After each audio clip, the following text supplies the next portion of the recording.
Split. Dalmatia. The year 308.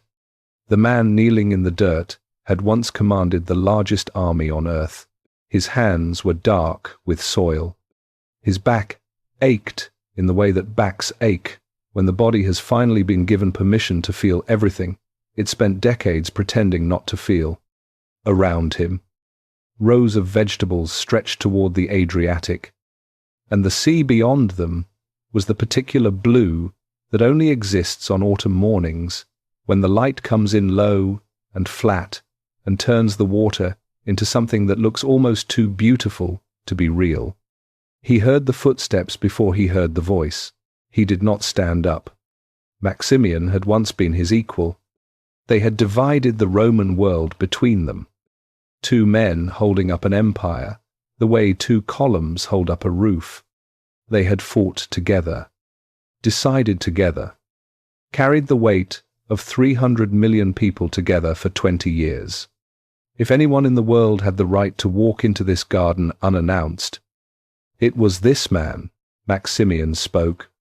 The empire needed him. The system was fracturing. There were too many men claiming too many thrones. And the only person who had ever made the whole thing work was kneeling in the dirt, growing vegetables in Dalmatia. Diocletian listened without turning around. When Maximian finished, the garden was quiet for a long moment, just the sound of the sea, and the wind moving through the leaves, and the particular silence of a man deciding how to say something true. He finally looked up.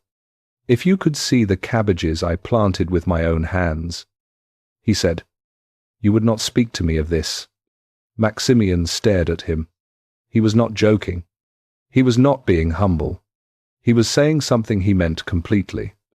And the fact that Maximian could not understand it was itself the answer to every question the visit had raised. The footsteps came. The footsteps went. Diocletian turned back to his garden. Here is the thing about that moment that history tends to miss. The easy reading is that a tired old man had finally found peace and wanted to be left alone. But Diocletian was not a man who did things by accident. He had spent 20 years making decisions that shaped the world. And every one of those decisions had been deliberate, cold, and precise. The garden was not an escape.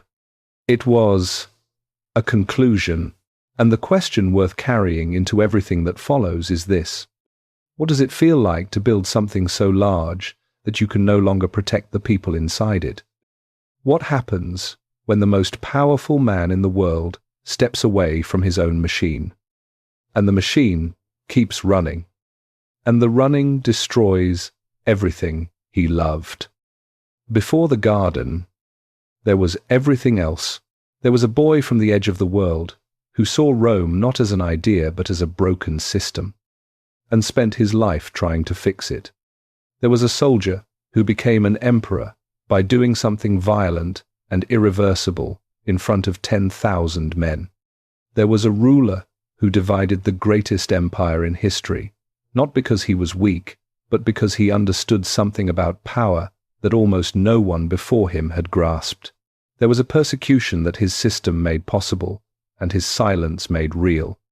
There was a daughter he could not protect, and a wife he could not reach, and a world he had rebuilt from the ground up that fell apart the moment he stopped holding it together.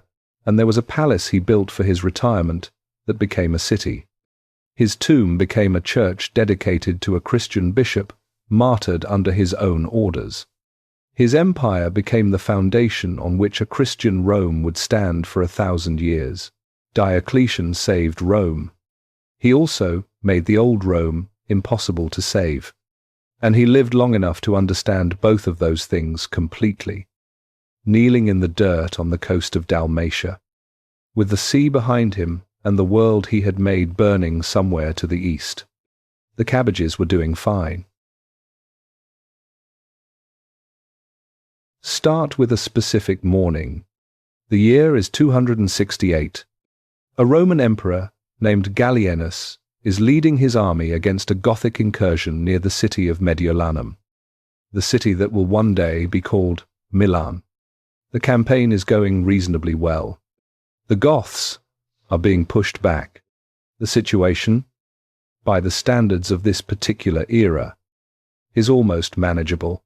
Then his own officers kill him. No dramatic confrontation. No formal accusation. No trial. A small group of senior commanders simply decide that Gallienus has been emperor long enough, and that the man they have chosen to replace him will serve their interests better. They arrange the killing quietly. The new man steps forward. The army accepts him. The empire continues. Gallienus had been emperor for 15 years. He was, by most accounts, a capable ruler who had held the empire together through circumstances that would have broken a lesser man. It did not matter. The manner of his death was not unusual. It was almost routine. In the 50 years between the murder of the Emperor Alexander Severus in 235 and the rise of Diocletian in 284, Rome had somewhere between 20 and 26 emperors. Depending on how you count, the ones who lasted only a few weeks before someone changed their mind. The exact number is itself a statement about how chaotic the period was, because the historical record from these decades is so fragmented, so interrupted by violence and collapse, that scholars still argue about who actually held power at certain points and for how long. What they do not argue about is the basic shape of the problem. An emperor in this period was a man the army had decided to support. That was it. There was no stable process of succession. There was no constitutional mechanism. There was the army, and there was whoever the army was currently willing to follow. And the job of that person was to keep the army happy enough that the officers did not begin whispering to each other about better options the moment the whispering started. The emperor's life expectancy dropped sharply.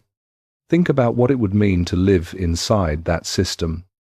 As a merchant in Alexandria trying to plan a business. As a farmer in Gaul trying to decide whether to invest in next year's harvest. As a general on the Rhine who has sworn loyalty to a man in Rome and is not entirely sure that man will still be alive by the time a message could reach him. The entire Roman world ran on the assumption that there was a stable center, laws, trade, currency, military protection, the vast network of roads and supply chains and administrative relationships that made civilization possible. All of it depended on the idea that the person at the top would still be the person at the top tomorrow. When that assumption collapsed, everything built on top of it became unstable. In these 50 years, the assumption collapsed completely. There was a man in the legions during this period whose name has not survived. He had enlisted in his early 20s, as young men from the provinces did when the alternatives were farming someone else's land or hoping for work in a city that was already overcrowded. The army gave him food, equipment, a wage that was sometimes paid and sometimes not, and a sense of belonging to something larger than himself. By the time he was 35, he had served under 4 different emperors. He had taken 4 loyalty oaths. He had watched 3 of those emperors die violently, one at the hands of men who were, technically, his colleagues. He was not a cynical man by nature, but experience is a better teacher than philosophy.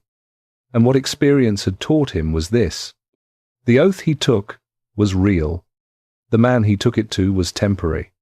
Those 2 facts existed in his head simultaneously, and navigating the space between them was the central moral challenge of his professional life.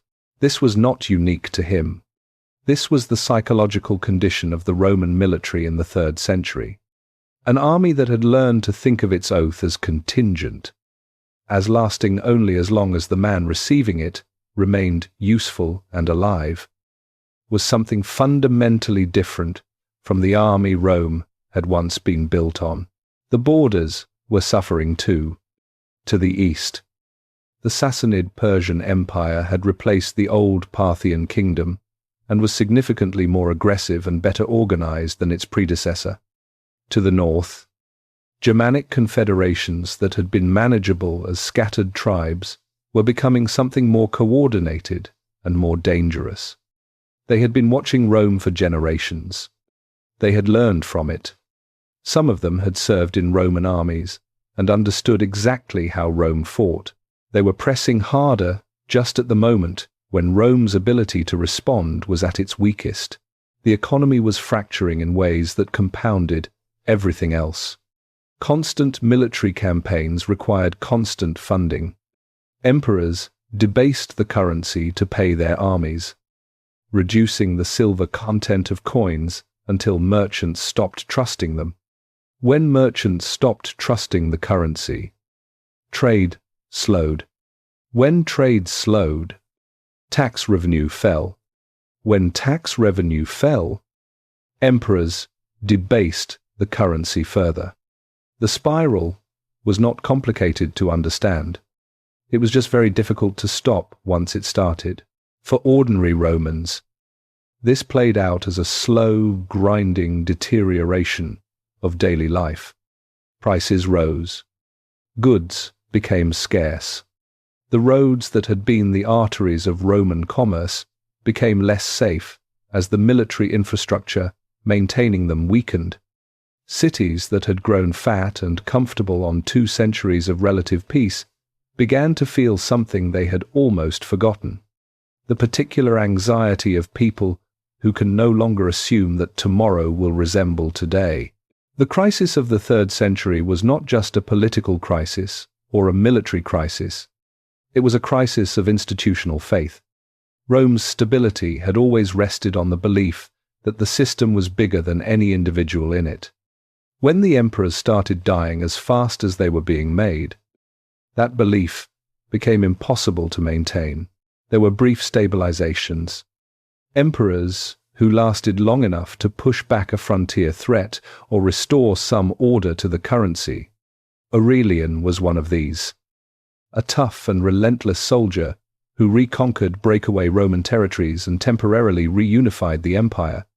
He was assassinated in 275. His soldiers, upon reflection, regretted it almost immediately, which tells you something about the quality of decision-making in this period. When Diocletian emerged from the chaos in 284, he was not inheriting a great empire in a moment of temporary difficulty. He was inheriting a system that had been functionally broken for half a century. The structures that made Rome work. The reliable authority at the center. The trusted currency. The stable succession. The professional army that fought for the state rather than for whoever was paying it this week. All of those things needed to be rebuilt. The man who was going to rebuild them had grown up watching the breakdown from the outside. He had learned something that the men who grew up inside the system had a harder time seeing. The machine was not working because the machine had not been designed properly for the world it was operating in. You could fix the machine, but only if you were willing to accept that fixing it might require changing it into something that the people who loved the old version would not recognize. That willingness was the thing Diocletian carried with him from the edges of the empire into its center. The soldier, with 4 oaths and no illusions, went on with his life. He retired somewhere, if he survived. He never knew that the system he had served so faithfully was about to be taken apart and reassembled by someone who had looked at it from the outside and seen exactly what was wrong. He just knew that somewhere to the east, a new name was being spoken in the camps. Diocletian. He had heard that name before. He would hear it again. Diocletian was not supposed to matter. He did not come from a family that produced emperors. He did not grow up in a household where politics was discussed over dinner and connections were cultivated across generations. He was not sent to Rome for his education, did not inherit land or titles or the kind of name that opened doors before you knocked on them. He came from Dalmatia. Dalmatia was the long strip of coastline running down the eastern side of the Adriatic Sea, rugged and beautiful and, by Roman standards, provincial in the way that places are provincial when the people who matter have never needed to go there. The mountains came down almost to the water. The soil was thin and rocky. The towns were small and the roads connecting them were adequate rather than impressive. People lived there, worked there, built their lives there, and the empire largely left them to it. His name at birth was almost certainly Diocles. The full Roman form, Gaius Aurelius Valerius Diocletianus, came later. The way full Roman names always came later for men who earned their way into the system rather than being born inside it. The Latinization of a Greek name into a Roman one was itself a kind of biography, a record of the distance traveled between where you started and where you ended up. His father was, by most accounts, either a freedman or a low-ranking clerk. The sources disagree on the details, which is itself telling. Men whose fathers were senators had their fathers' careers documented carefully. Men whose fathers were freedmen had their origins recorded only when someone later decided the information was relevant. Usually, as an insult, the fact that we do not know precisely what his father did tells us something about the class Diocletian came from. He was not poor in the absolute sense. He was nobody in the social sense. Those are different conditions. And the second one matters more for understanding what he became. Growing up as nobody in a provincial town at the edge of the Roman world gave Diocletian something that the sons of senators in Rome almost never had. It gave him distance, not physical distance alone, though that mattered too. It gave him the psychological distance of someone who had to understand Rome as an external system rather than an inherited identity.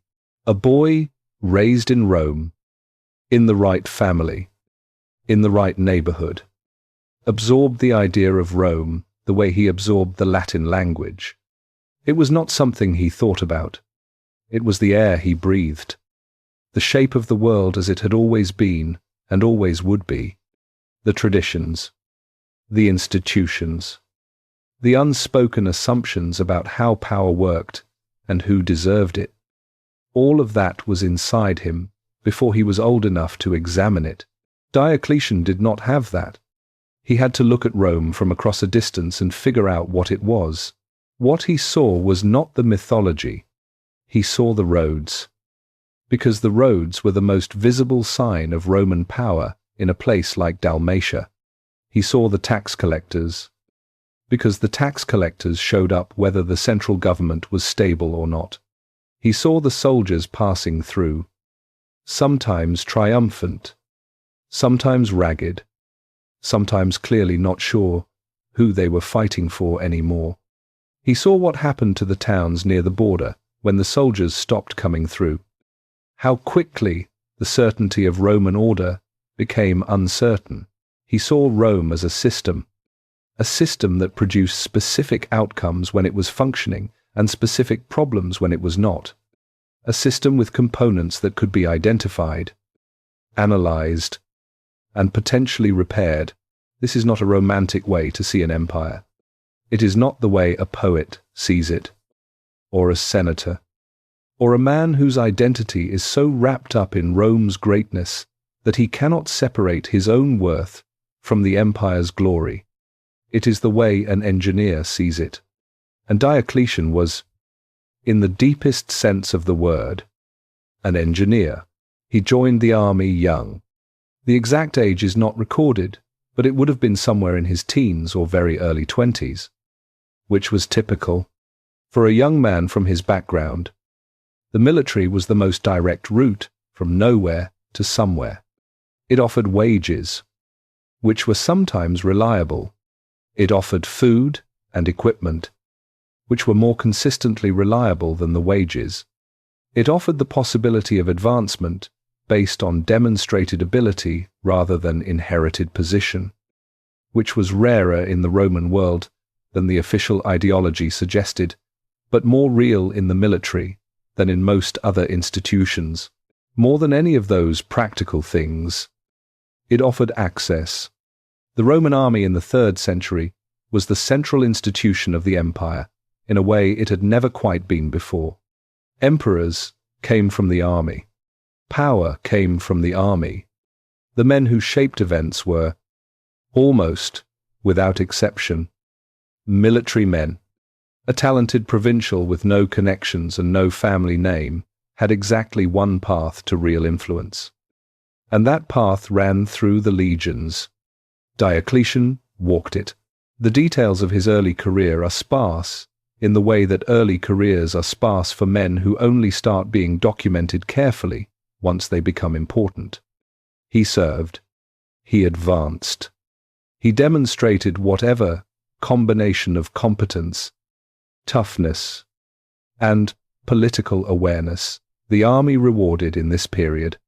By the time he appears clearly in the historical record, he is already a senior officer, already part of the inner circle of military commanders surrounding the emperor, already someone whose name means something in the camps. But here is what those missing years actually gave him. He was learning the way men learn when they are paying attention to everything around them and have the intelligence to understand what they are seeing. He was learning how the army actually worked, as distinct from how it was supposed to work.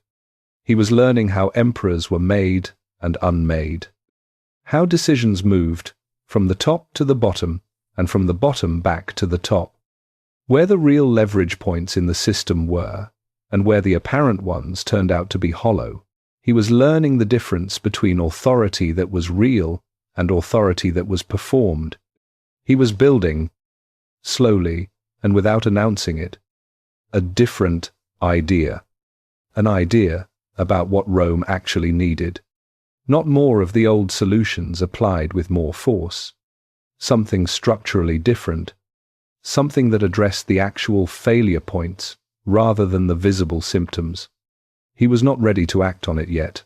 In the Dalmatia of his childhood, there was a particular quality of light in the late afternoons when the sun came down behind the mountains and the last of it caught the water. The fishermen would be coming in, the smell of salt and something cooking somewhere. The road that ran along the coast, Roman built, Roman maintained, leading somewhere beyond the horizon. He had watched that road as a child and understood that it led to a world larger and more consequential than the one he was standing in. He spent his whole life walking toward what was on the other end of it. And then he arrived, and saw it clearly, and understood that the thing he had been walking toward needed to be rebuilt from the foundation. The road had been right. The destination had been wrong about itself. The year is 284. An emperor named Numerian is leading his army back from a campaign in Persia. The campaign had been initiated by his father Carus, who died during it under circumstances that remained suspicious. Possibly struck by lightning, possibly assisted toward his death by someone with political ambitions and no patience for natural causes. Numerian has been managing the retreat westward, and somewhere along the route through Asia Minor, he stops appearing in public. His praetorian prefect, a man named Arrius Aper, explains this by saying the emperor has an eye infection. Aper controls access to the imperial litter. No one is permitted to disturb the emperor while he recovers. This goes on for several weeks. Eventually, the smell from the litter makes further pretense impossible. Numerian has been dead for some time. Aper has been traveling with a corpse and issuing orders in its name, which is either the most audacious political play of the 3rd century or evidence of a man so committed to his plan that he was willing to manage logistics around a decomposing emperor rather than revise it. The historical record does not give us enough of Aper's inner life to know which. The army gathers to deal with the situation. Senior officers, tribunes, the men whose collective will has been making and unmaking emperors for 50 years. They need to decide two things: who killed Numerian, and who comes next. On the question of who comes next, there is a name that has been circulating: Diocletian. He is the commander of the imperial bodyguard, physically positioned close to the center of power and politically positioned close to enough important people that his candidacy is not a surprise. Whether he arrived at this moment through careful preparation or a combination of ability and opportunity is something historians argue about. The honest answer is probably both. Men who end up in the right place at the right time usually did something to put themselves there. And men who do something to put themselves in the right place still need the right time to arrive. The army assembles on an open plain. The senior officers take their positions. Diocletian is brought forward to conduct the inquiry into Numerian's death. He stands before the assembled army, and he points at Arrius Aper. He accuses him of the murder. Aper denies it, or perhaps protests, or perhaps says something that is not quite a confession either. The historical sources give us slightly different versions of this moment, which is normal for events that happened in the field before anyone had time to write them down carefully. What all the sources agree on is what happens next. Diocletian draws his sword and kills Aper where he stands. Not a judicial execution carried out by soldiers. Not a formal sentence handed down after deliberation. He kills him himself, personally, in front of the entire assembled army, before anyone has formally confirmed his own position or given him the authority to execute anyone. Then he raises his sword toward the sun and swears an oath that he did not kill Numerian. The army accepts him as emperor. Sit with that sequence for a moment, because it tells you almost everything important about how Diocletian understood power. He did not wait for authority to be formally conferred before acting. He acted, and the action itself became the authority. He did not present himself as the army's servant, the way emperors sometimes did when they were trying to appear humble while actually consolidating control. He presented himself as a man who knew what justice required and had the will to deliver it without asking permission. The killing of Aper was, among other things, a performance, an extremely effective one. It said to 10,000 soldiers who had spent their careers watching emperors waffle and compromise and die badly, here is a man who decides and acts. Here is a man who does not hesitate. Whether Aper actually killed Numerian is a question the historical record cannot definitively answer. Some later sources suggest Aper was innocent, that Numerian died of illness, and Aper was covering up the death to manage the political transition carefully. Some suggest Diocletian himself was involved in whatever happened to Numerian, and that the accusation against Aper was a convenient way to remove a man who knew too much. We do not know. What we know is that Diocletian chose this action, in this moment, in front of this audience, and that he understood exactly what he was doing. He was not just solving a political problem, he was establishing, in the most visible and irreversible way available to him, what kind of emperor he was going to be. He was going to be the kind who acted. There was a young tribune in the assembled army that day. He was in his mid-20s, a career soldier like most of the men around him, experienced enough to know that he had seen this moment before, more or less. The army gathering to ratify a new emperor after the previous one's inconvenient death. The predictable rituals of acclamation and oath-taking that followed He had seen those rituals mean different things in different contexts. Sometimes they felt like genuine consensus. Sometimes they felt like theatre staged for an audience that had no real choice. Usually, they felt like something in between. This one felt different. He could not have said precisely why. Standing in that field in Asia Minor, with the afternoon sun in his eyes. It was something in the directness of what had just happened. Something in the way the man now standing before them had not asked for anything before taking it. The tribune had served under men who governed through fear, through calculation, through the careful management of competing interests. He recognized those styles because they left a particular residue, a sense that the man in charge was always thinking about what he needed rather than what was right. This man had just done something that could not be undone. In public. And he did not look like a man calculating. He looked like a man who had already done the calculation long before he walked into this field, and had arrived at an answer, and was now simply executing it. The tribune raised his sword with the rest of them. He thought, standing there, this one might actually know what he is doing. He was right, and he was wrong, and the gap between those two things would take 20 years to fully reveal itself. The civil war that followed was brief by the standards of the era. Numerian's brother, Carinus, who had been ruling the western half of the empire, marched to contest the succession. The two armies met at the Margus River in what is now Serbia in 285. By most accounts, Carinus was winning the battle when he was killed by his own officers, reportedly because of personal grievances unrelated to the political contest. The Western army accepted Diocletian.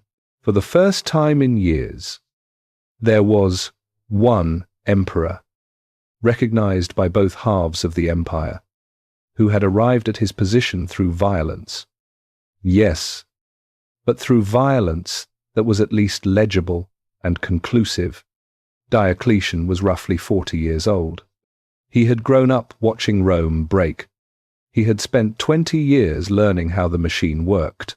He had just taken control of it in a way that left no ambiguity about who was in charge. Now he had to figure out what to do with it. He already knew. He had known for years. The question was not what. The question was whether anyone would let him do it. And the answer to that question, he understood clearly, was that he would not be asking permission.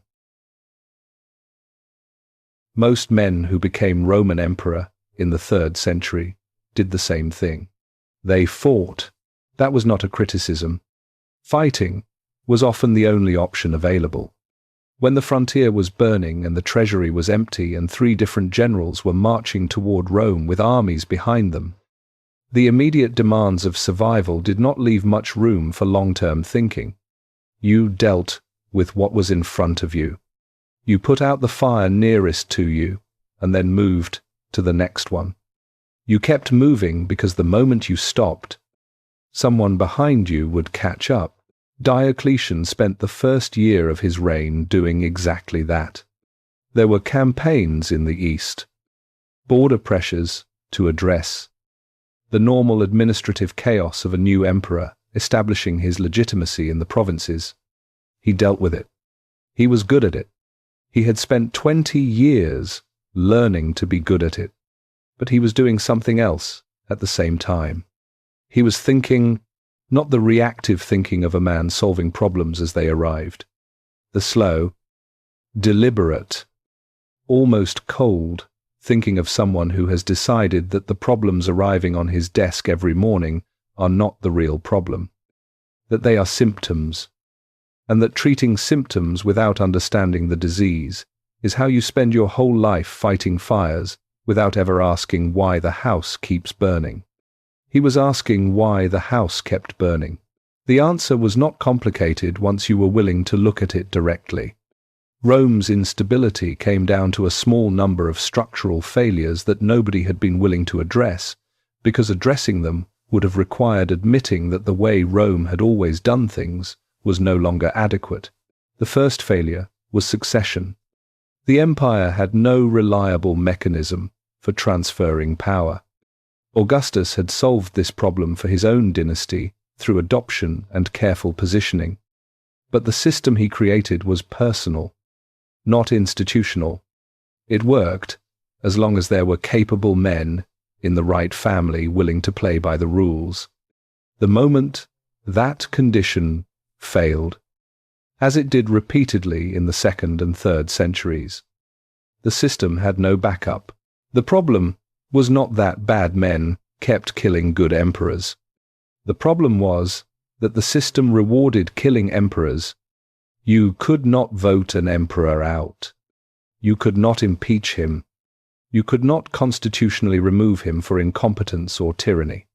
The only exit available was the violent one.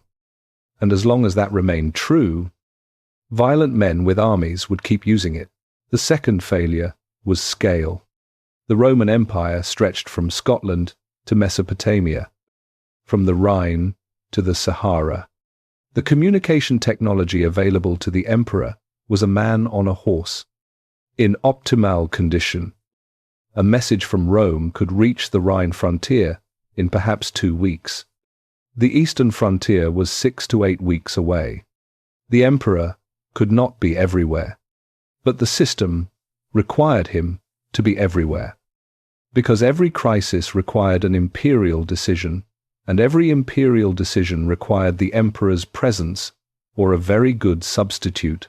Previous emperors had used deputies, trusted generals, family members, but those arrangements were always personal and always fragile. The deputy's authority lasted exactly as long as the emperor trusted him and was alive to enforce that trust. The moment either condition changed, the deputy became a rival. The third failure was the army itself. The Roman military was simultaneously the empire's greatest strength and its greatest weakness. It was the thing keeping the frontiers intact and the thing constantly threatening to tear the interior apart. An army that believed its first loyalty was to its general rather than to the state was an army that could be used against the state whenever a sufficiently ambitious general decided the moment was right. The fourth failure was economic, and it intertwined with all the others.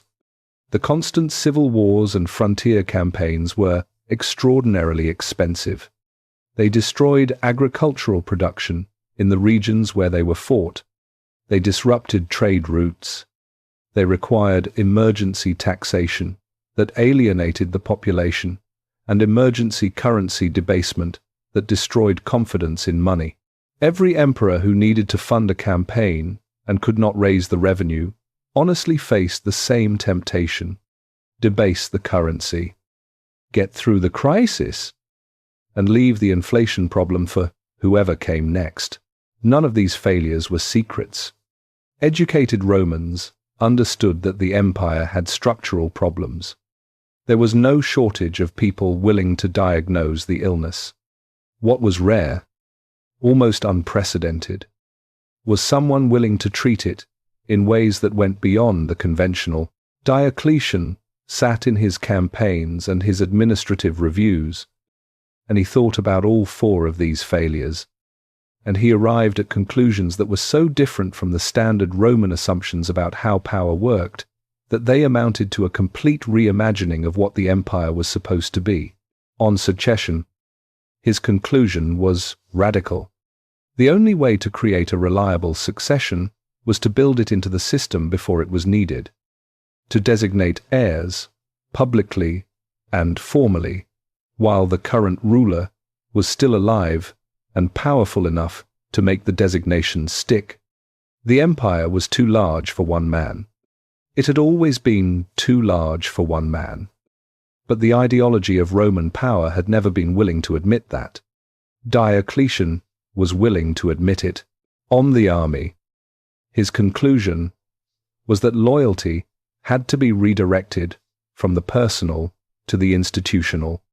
An emperor who was a distant, almost divine figure elevated, far above the level of any individual general, was harder to replace than an emperor who was just the most successful general of the moment. If the emperor was a man, ambitious men would always measure themselves against him. If the emperor was something closer to an institution, something larger than any individual, the calculus changed. On the economy, his conclusion was that the state needed to assert direct control over the resources it required, rather than depending on market mechanisms that were failing. Standardize the currency. Establish the army's supply chains through direct state procurement. Tax based on a proper census of what people actually had, rather than estimates that everyone manipulated. These were not modest proposals. They amounted to a fundamental transformation of how Roman power worked, from something personal and traditional to something institutional and administrative. The challenge was that every one of these ideas ran directly against the way Romans had always thought about their empire. The Senate, the traditional ceremonies of Roman public life. These were not just political arrangements. They were the visible expression of the Roman relationship with the gods, the proof that Rome's success was divine favor, rewarded by proper Roman behavior. To change the fundamental structure of how Rome was governed was not just politically risky, it was, in the Roman framework, religiously troubling. Diocletian understood this too, which is why his plan was not to announce that he was changing everything. It was to change everything while maintaining, in form, if not always in substance, enough of the traditional language and symbolism that people could tell themselves the old Rome still existed. He was going to rebuild the machine while it was running. He was going to do it one piece at a time, in a way that looked, from certain angles, like restoration rather than transformation. The emperor, riding back from his first year of campaigns, was not thinking about monuments or victory celebrations.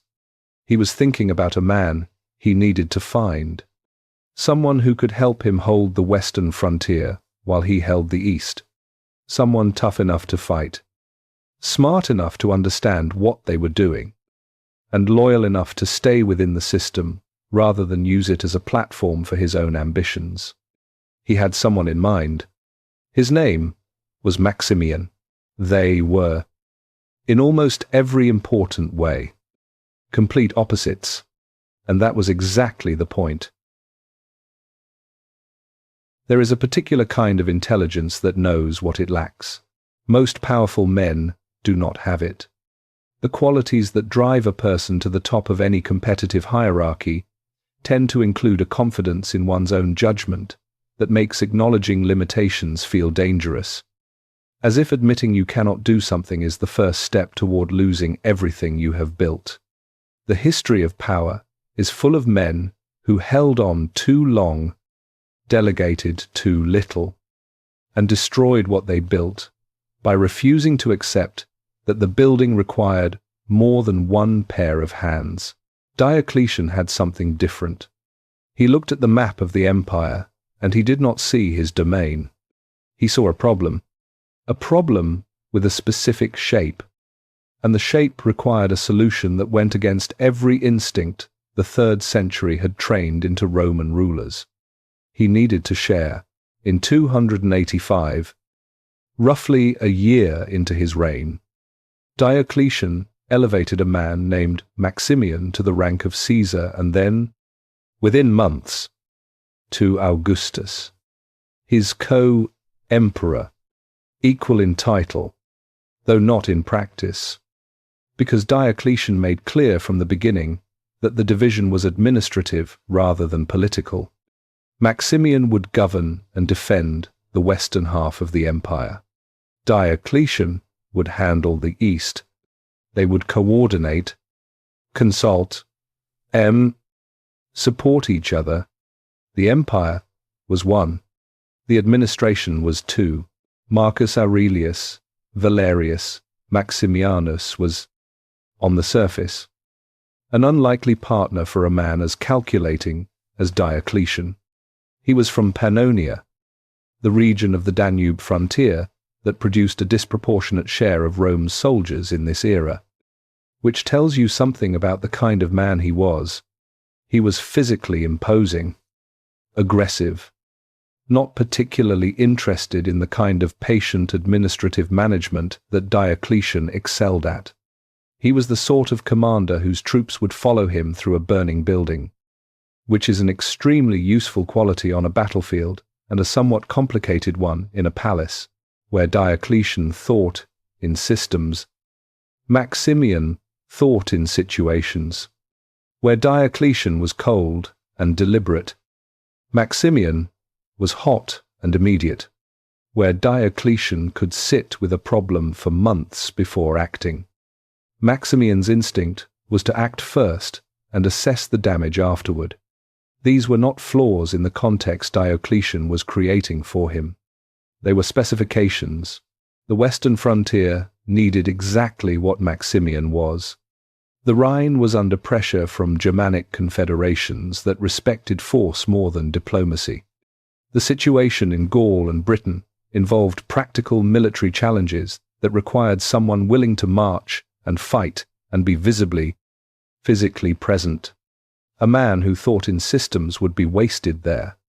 A man who thought in situations, backed by the resources of a half-empire and operating within a framework that a man who thought in systems had designed, was exactly right. Diocletian trusted Maximian. This is worth stating plainly, because trust between men in their position was genuinely unusual.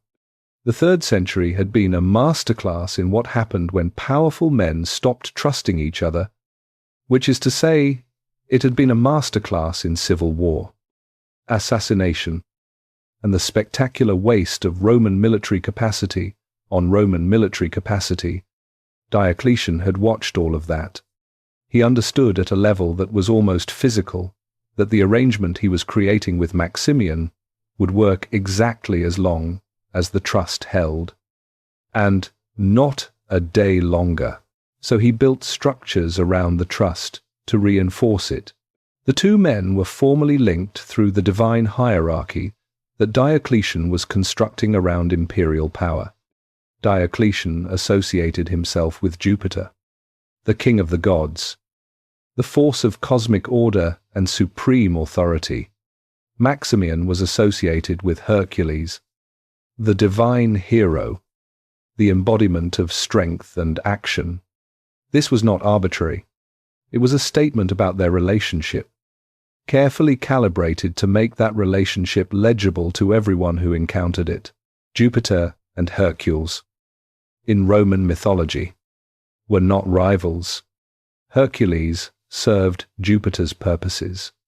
The divine order was clear, and because both men were now understood as agents of a divine order, rather than simply powerful individuals competing for resources, the relationship between them had a legitimacy that pure military alliance could not provide. You could challenge a general. It was harder to challenge the earthly representative of divine will. There was a man in the Roman chancery in the late 200s, a senior scribe whose job was to draft the official documents of the imperial administration. He had been doing this work for 15 years, under 3 different emperors, and he had developed the kind of expert eye for institutional language that comes from spending a career translating political reality into official Latin. The documents he was now being asked to draft were unlike anything he had processed before. Standard imperial documents referred to the emperor as a singular entity. The legal and administrative language of Roman government had been built on the assumption that there was one emperor, one supreme authority, one locus of final decision-making. All of the formulas, all of the titles, all of the ceremonial language that surrounded imperial power had been developed for a single occupant. Now, there were 2. He sat at his desk one morning with a blank tablet in front of him and realized that he did not know how to begin. The standard opening formula assumed singularity. The grammar required adjustments that did not have established precedents. He was being asked to create, in the language of official Roman administration, a new kind of imperial authority, and the creation had to look seamless and inevitable, rather than improvised and uncertain. He sat there for a long time. Then he wrote. He solved the problem the way careful administrators solve problems, by finding existing language that could be stretched to accommodate the new reality, without appearing to break with tradition. He found formulas that honored the principle of unity while acknowledging the reality of division. He created, in the dry and careful language of bureaucratic Latin, a small revolution. He would create a larger one 8 years later. When 2 became 4, the arrangement with Maximian worked. This needs to be stated clearly because it is easy, knowing how the story ends, to see the whole structure as a failure waiting to happen. It was not. For 20 years, the system Diocletian built, with Maximian held, the western frontier stabilized. The campaigns that needed fighting were fought. The administrative decisions that needed making were made. The empire, which had been tearing itself apart for 50 years, began to function again. Maximian fought in Gaul and suppressed a serious peasant revolt. He crossed to Britain and dealt with a breakaway regime that had been operating independently for years. He held the Rhine and managed the political relationships with the Germanic kings on the other side. He did all of this as Diocletian's partner rather than his rival. But 2 was not enough. Diocletian could see that 2 was not enough within the first few years of the arrangement. The problems the empire faced were not two-dimensional. They did not divide neatly into east and west. The Danube frontier was distinct from the eastern frontier with Persia. The Rhine was distinct from North Africa. Each region had its own pressures, its own rhythms, its own need for a commander who was present and responsive rather than managing from a distance. And the succession problem was not solved by having 2 emperors instead of 1. 2 emperors who died without designated successors created 2 succession crises instead of 1. He needed a system that could reproduce itself. He needed something that had never existed before. He was already thinking about how to build it. In the city of Mediolanum, in the spring of 293, Diocletian did something that had no precedent in the history of Rome. He did not conquer a territory. He did not win a battle. He did not build a monument or issue a law or execute a rival. He announced that the Roman Empire would henceforth be governed by 4 men, 2 senior emperors, each holding the title of Augustus, 2 junior emperors, each holding the title of Caesar, each pair linked by adoption, each Caesar designated as the eventual successor to his Augustus, each man assigned a specific region of the empire to govern and defend, each man understood to be part of a system larger than himself, drawing his authority not from personal military power, but from his position within the designed structure. Diocletian called it a college of emperors. History would call it the tetrarchy.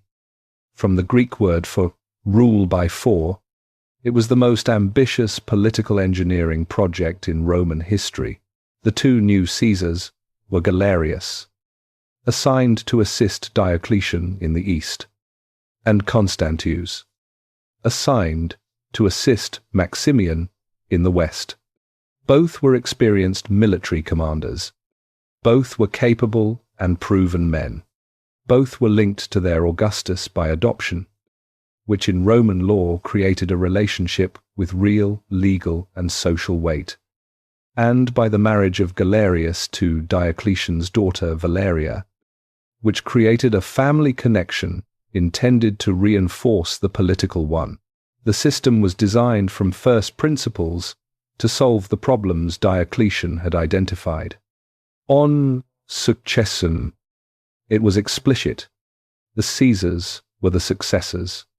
When an Augustus died or stepped down, the Caesar would step up. A new Caesar would then be appointed. The line of succession was always visible, always designated, always backed by the authority of the living emperors, rather than needing to be established in the chaos after their deaths. On scale, it was direct. 4 emperors could be present in 4 places simultaneously: the Rhine, the Danube, the eastern frontier, North Africa. Each region would have someone close enough to respond, someone with real authority rather than delegated and therefore limited power, on the army's loyalty.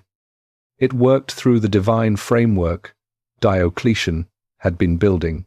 4 emperors, 2 Jovians and 2 Herculeans, were not 4 competing generals. They were 4 faces of a single divinely ordered authority. Loyalty to any one of them was loyalty to the system. And the system was larger than any individual ambition. There is a sculpture in Venice today, taken from Constantinople centuries after it was made, that shows the 4 tetrarchs in a way that tells you almost everything about what the system was designed to communicate. 4 men carved from porphyry, the deep purple stone that only emperors were permitted to use. They stand in 2 pairs, each pair with arms around each other's shoulders. They wear identical military dress. Their faces, with the level of detail preserved in the stone, are nearly identical, not because they looked alike. They did not. Diocletian was Dalmatian, Maximian Pannonian, Constantius from Moesia, Galerius also from Moesia. They had different faces, different builds, different ages.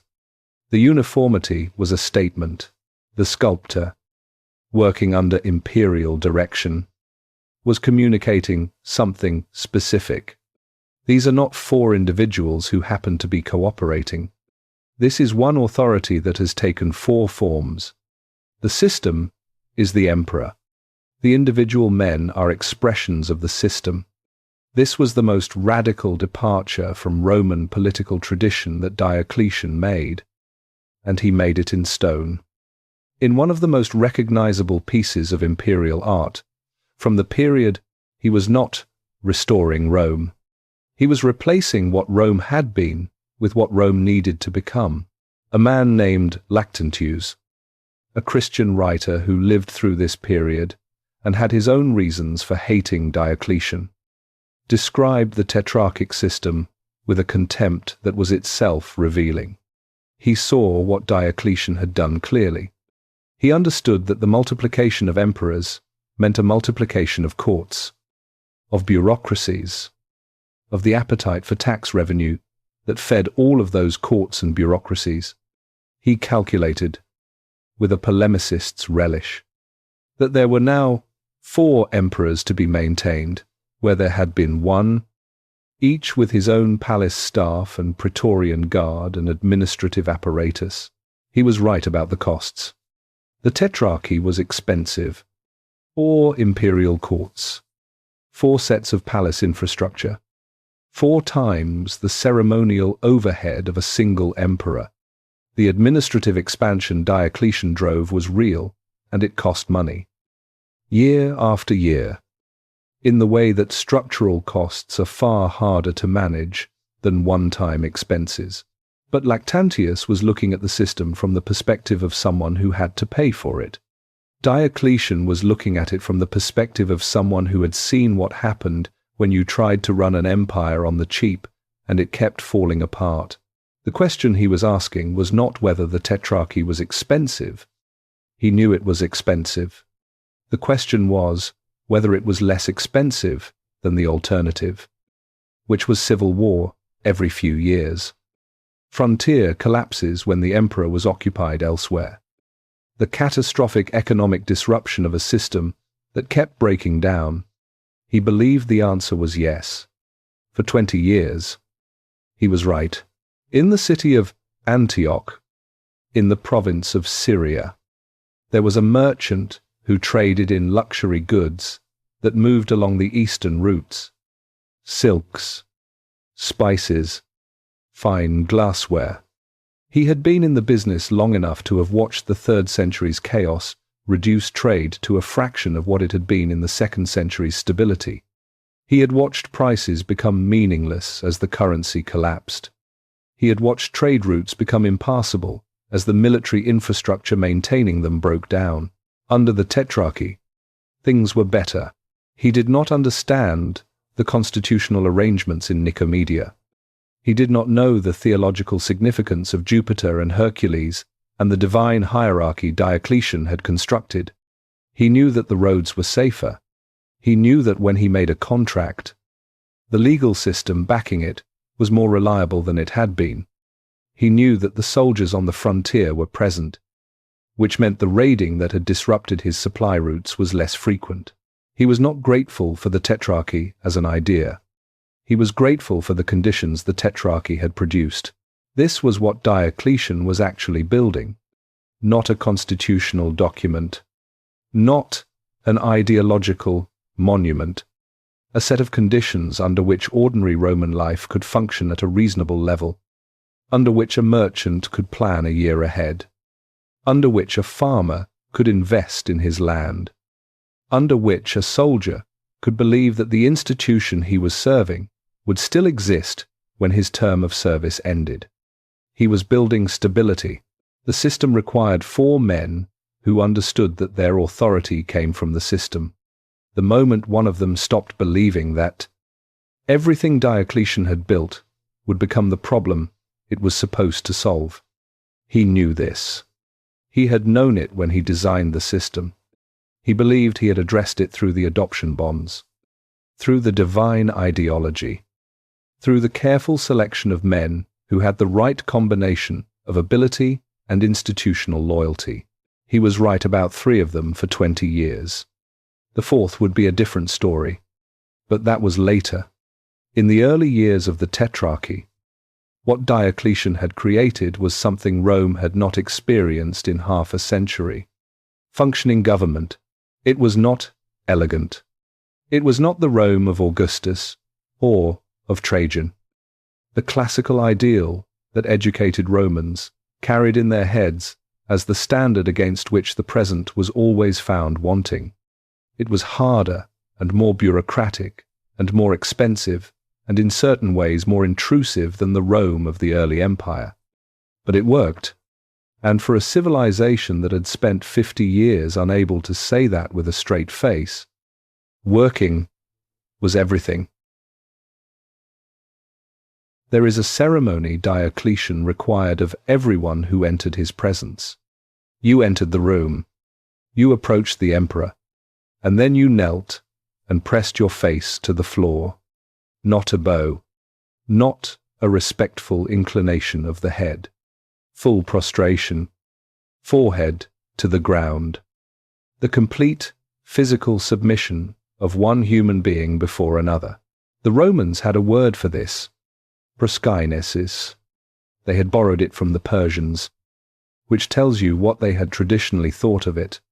For centuries, educated Romans had pointed to proskinesis as evidence of Oriental despotism, the visible proof that the Persian Empire, for all its power and sophistication, was fundamentally a slave state, a place where free men degraded themselves before a king who believed himself divine. Alexander the Great had tried to introduce it to his Macedonian court, and his generals had nearly mutinied over it.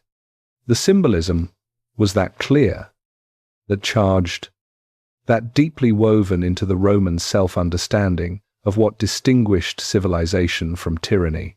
Diocletian made it mandatory. He also wore a diadem, the jeweled headband that was the ancient symbol of Eastern kingship. rather than the laurel wreath of the Roman military tradition. He dressed in silk and gold, rather than the purple wool of earlier emperors. His court ceremony was elaborated into something that required trained specialists to manage. A choreography of approach and retreat, of properly timed speech and properly maintained silence, that bore almost no resemblance to the relatively accessible court of earlier Roman emperors. He associated himself formally and officially with Jupiter, the father of the gods, and required that the association be taken seriously in a theological rather than merely metaphorical sense. He was not like Jupiter. He was Jupiter's representative on earth, the point at which the divine order entered the human world, the person through whom the gods exercised their will in the affairs of men. And he was the man who had grown up in a provincial Dalmatian town watching the roads. These two facts existed simultaneously, and the distance between them was not incidental. It was the point. Diocletian was not deluded about his own nature. He was not a man who had convinced himself he was literally divine because power had detached him from reality. He was a man who had analyzed a structural problem and arrived at a solution that required him to become something he was not, or at least to perform being something he was not, because the performance served a function that nothing else could serve as well. The function was this. The 3rd century's parade of murdered emperors had one consistent feature. They were all human beings, identifiable, accessible, comparable to the men around them. They could be weighed against their generals and found wanting. They could be imagined replaced by someone stronger or smarter or more politically adept, because they were men. They were replaceable by other men. And the men who surrounded them spent a great deal of time and energy doing exactly that kind of replacement calculation. An emperor who was understood as the earthly expression of Jupiter was harder to replace. You were not comparing one general to another. You were proposing to remove the divine order's representative from the human world. That was a different kind of act, with different kinds of implications. Diocletian was building distance between the emperor and the people around him, not because he wanted to be isolated, but because distance was protection, not for himself personally, for the institution. The empire needed an emperor who could not be easily compared to and found replaceable by ambitious subordinates. The way to create that emperor was to make him something other than a man among men. He made himself something other than a man among men. There was a senator named Marcus, from one of the old families, who had served in the Senate under 3 previous emperors and had his own clear memory of what the imperial court had looked like before Diocletian. He remembered courts where a senator of sufficient standing could expect a genuine conversation, could offer advice that might be heard, could feel that the relationship between the Senate and the emperor was something like what the old ideology said it should be. He walked into Diocletian's court for the first time and felt the ground shift under him. The ceremony was elaborate in a way he had not prepared for. Even having heard descriptions of it, the physical requirements, the prostration, the prescribed movements, the silence required at certain moments, and the speech permitted at others, all of it communicated something very specific about where he stood in relation to the man at the center. He was a subject, not a senator with traditional dignities and a constitutional role in the governance of the empire. A subject, in the way that the word had always been used to describe the relationship between Eastern monarchs and the people they ruled. He did not say this out loud. The men who said this out loud under Diocletian tended to have short subsequent careers. But he thought it, standing in the ceremony, feeling the cold marble under his knees. He thought this is not what Rome was. He was right. It was not what Rome was. It was what Rome needed to become to survive. The The senators' feelings about that were irrelevant to the calculation Diocletian had made. And Diocletian knew they were irrelevant. The old senatorial class, with its attachment to the forms and precedents of a Rome that no longer functioned, was not Diocletian's constituency. He was not governing for them. He was governing for the empire as a whole, for the merchants and the soldiers and the farmers and the provincial administrators who needed a stable center far more than they needed the Senate to feel respected. The senators would adjust. They always had. But here is what the senator did not think to ask, because it was not available to him in that moment. If the emperor was sacred, the emperor's authority was total. If the emperor's authority was total, the emperor's definition of what the empire required was binding.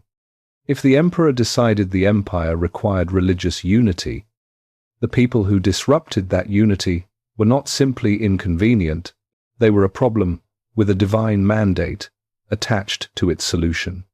Diocletian was not thinking about Christians specifically when he redesigned imperial power. The evidence does not support the idea that the great persecution was planned from the beginning, that he came to the throne with an agenda against the Christian community. What the evidence suggests is considerably more complicated and, in certain ways, more disturbing. He built a system. The system had a logic. The logic, followed to its conclusion, led somewhere he may not have fully intended to go. That is the thing about building systems. They do not ask your permission before following their own logic. The senator stood up from his prostration. He arranged his face into the expression appropriate for the court of the Jovian emperor. He said the things that were required to be said. He went home and did not write down what he thought. He understood, at least, that much of the new world he was living in. In the year 301, Diocletian issued a document. It was called the Edict on Maximum Prices.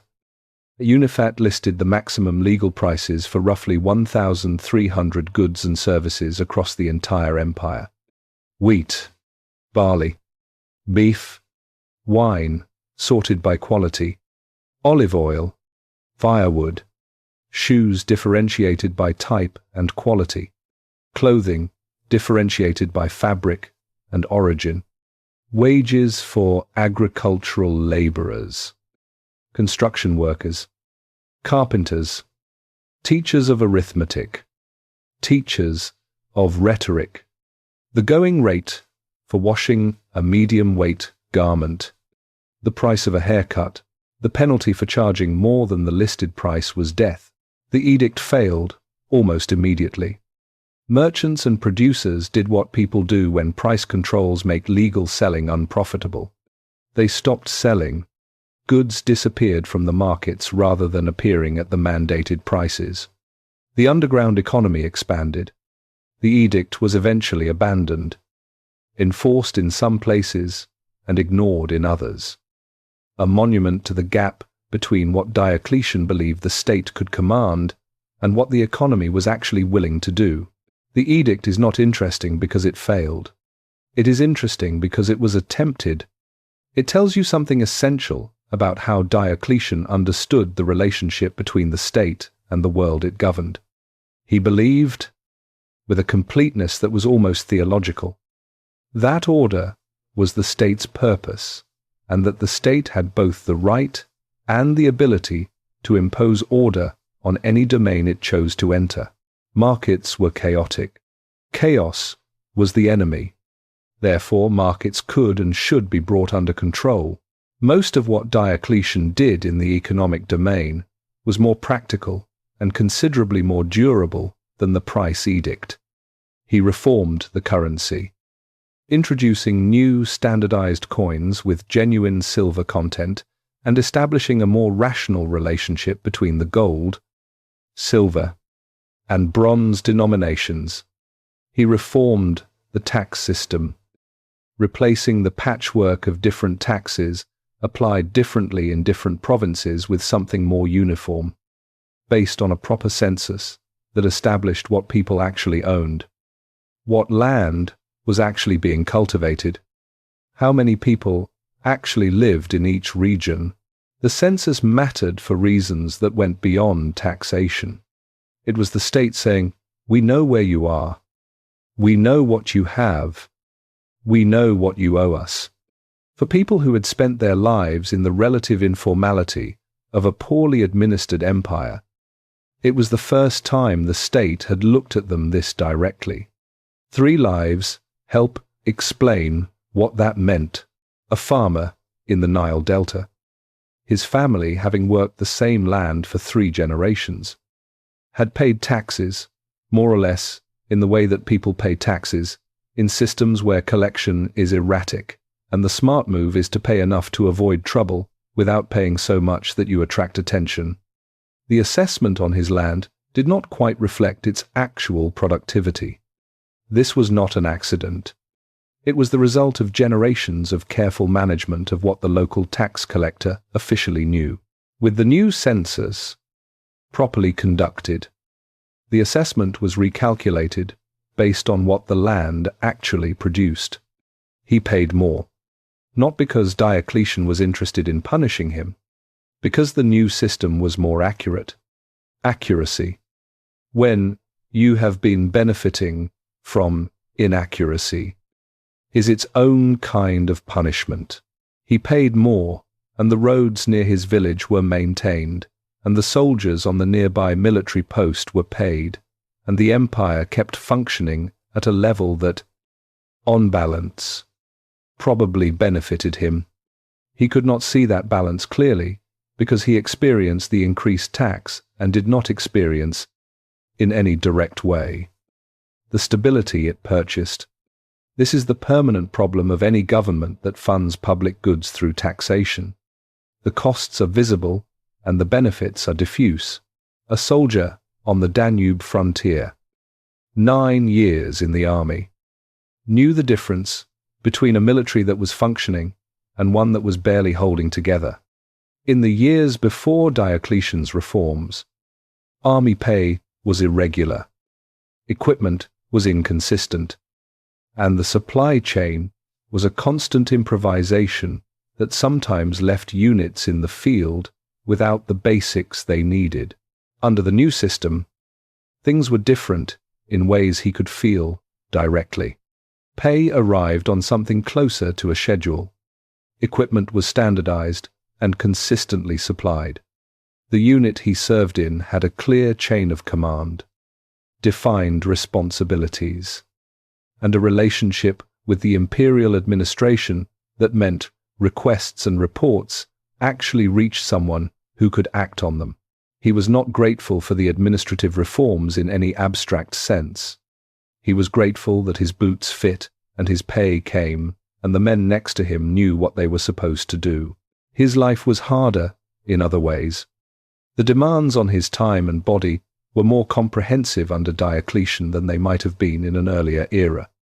The expansion of the military force required to defend the expanded frontiers required more soldiers and asked more of the soldiers it had. He served longer, trained harder, and was subject to a more comprehensive discipline than previous generations had experienced. Order has costs. He paid them. A craftsman in the city of Antioch made ceramic lamps. He employed 4 workers. He had built a small business over a decade of consistent quality and reliable delivery to the merchants who bought from him in quantity. The edict on maximum prices arrived in Antioch with the force of imperial law and the penalty of death for violation. The lamp maker looked at the maximum price listed for his product and calculated, very quickly, that selling at that price would mean selling at a loss. The materials cost what they cost. The workers required what they required. The mathematics did not work. He stopped selling. His workers stopped working. The merchants who bought from him found other sources, which meant other craftsmen in other places were making the same calculation and coming to the same conclusion. The lamps were still needed. The people who needed them still had money. The law made the transaction between need and money impossible to complete at a price that worked for both sides. He waited. The edict was not consistently enforced in Antioch, which was a large and commercially sophisticated city where the authorities understood, perhaps better than the officials who drafted the edict in Nicomedia, that killing merchants for the crime of commerce was bad for commerce. He resumed selling, quietly, at prices above the maximum. He was one of thousands of people across the empire who did exactly this. The edict died not through repeal, but through the collective non-compliance of a market that was stronger than the law trying to govern it. Diocletian would have seen this as a failure of enforcement rather than a failure of concept. He was the kind of man who believed that if an order was not being followed, the problem was with the people not following it rather than with the order itself. This was simultaneously one of his greatest strengths and one of his genuine blind spots. His refusal to be defeated by obstacles was real, and it produced results. His difficulty accepting that some forms of resistance were not about will, but about the nature of things, was also real, and it would produce something considerably worse than a failed price edict. The lamp maker, when he resumed his business, was not thinking about the emperor.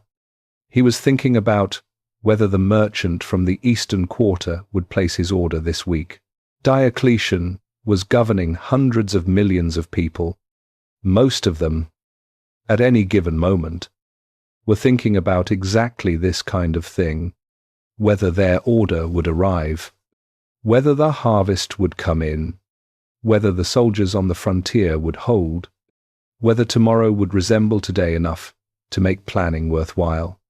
The most important thing Diocletian did was make tomorrow resemble today often enough that the answer to that last question became yes. The cost of that was real. 3 people paid parts of it in 3 different ways. Millions more paid parts of it in millions of other ways. This is what governing an empire actually is.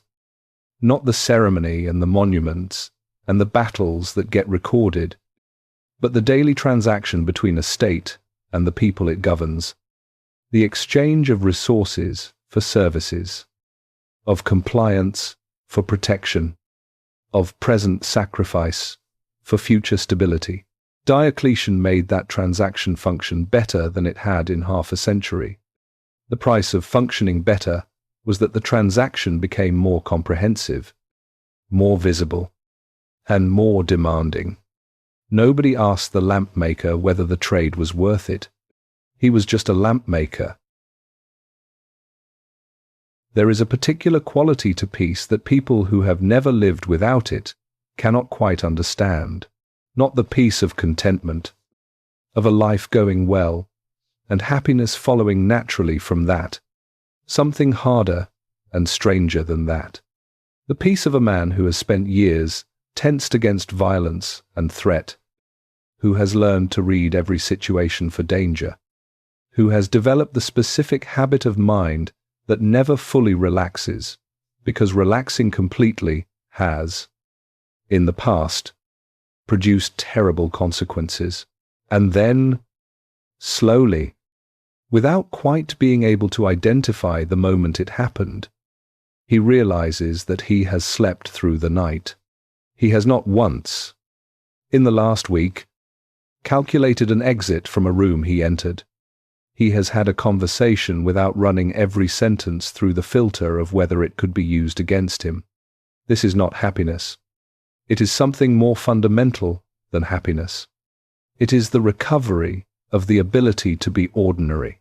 This is what 20 years of the Tetrarchy gave to the Roman world. The soldier who had served under 4 emperors in 10 years. The man who had taken 4 loyalty oaths and watched 3 of those emperors die violently, had by the middle years of the Tetrarchy reached a point in his service that he had not expected to reach. He was getting older in the same army he had joined. The men above him, in the chain of command, were the same men who had been above him the previous year. The emperor whose face appeared on the coins in his pay was the same emperor whose face had appeared on the coins in last year's pay. He sat with the men of his unit one evening, and someone said something that struck him as worth remembering. When I joined up, the first thing they told me was to keep my head down and not get attached to anyone too senior, because it would not last.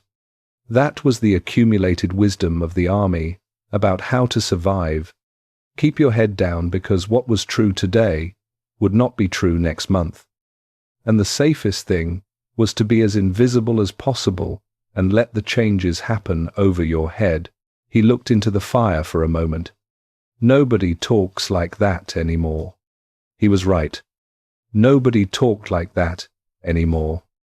At least, not with the same frequency and the same resignation.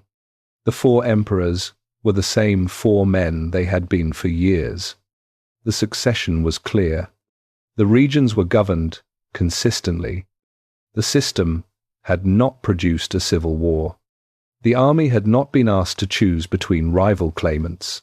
For the first time in the living memory of most of the men in that unit, the question of which emperor was legitimate was not a question they needed to answer. The frontiers were holding the Sassanid Persians, who had been the dominant military threat in the east for decades, had been defeated in a major campaign by Galerius in 298. It was a decisive enough victory that the peace treaty gave Rome favorable terms it had not been in a position to demand for years. Territory along the upper Tigris, control of key frontier zones, a formal recognition of Roman supremacy in the region that would hold for decades. In the west, Constantius had dealt with the breakaway British regime and reintegrated Britain into the Roman system. The Rhine frontier was more stable than it had been. The Germanic pressure that had been relentless in the 3rd century had not disappeared, but it had been managed to a level that allowed the provinces behind the frontier to breathe. The word breathe is not accidental. That is what it felt like. A civilization that had been holding its breath for half a century, waiting for the next crisis, the next invasion, the next emperor's assassination, the next currency collapse, was slowly, cautiously, doing something that resembled exhaling. Not everywhere, not for everyone. The costs of the system were real and were being paid by specific people in specific ways. But at the level of the empire as a functioning institution, the difference between the 3rd century and the Tetrarchic period was measurable and real. Diocletian understood that the stability was not self-sustaining.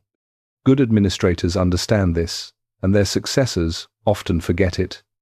Stability looks, from the outside, like a natural condition.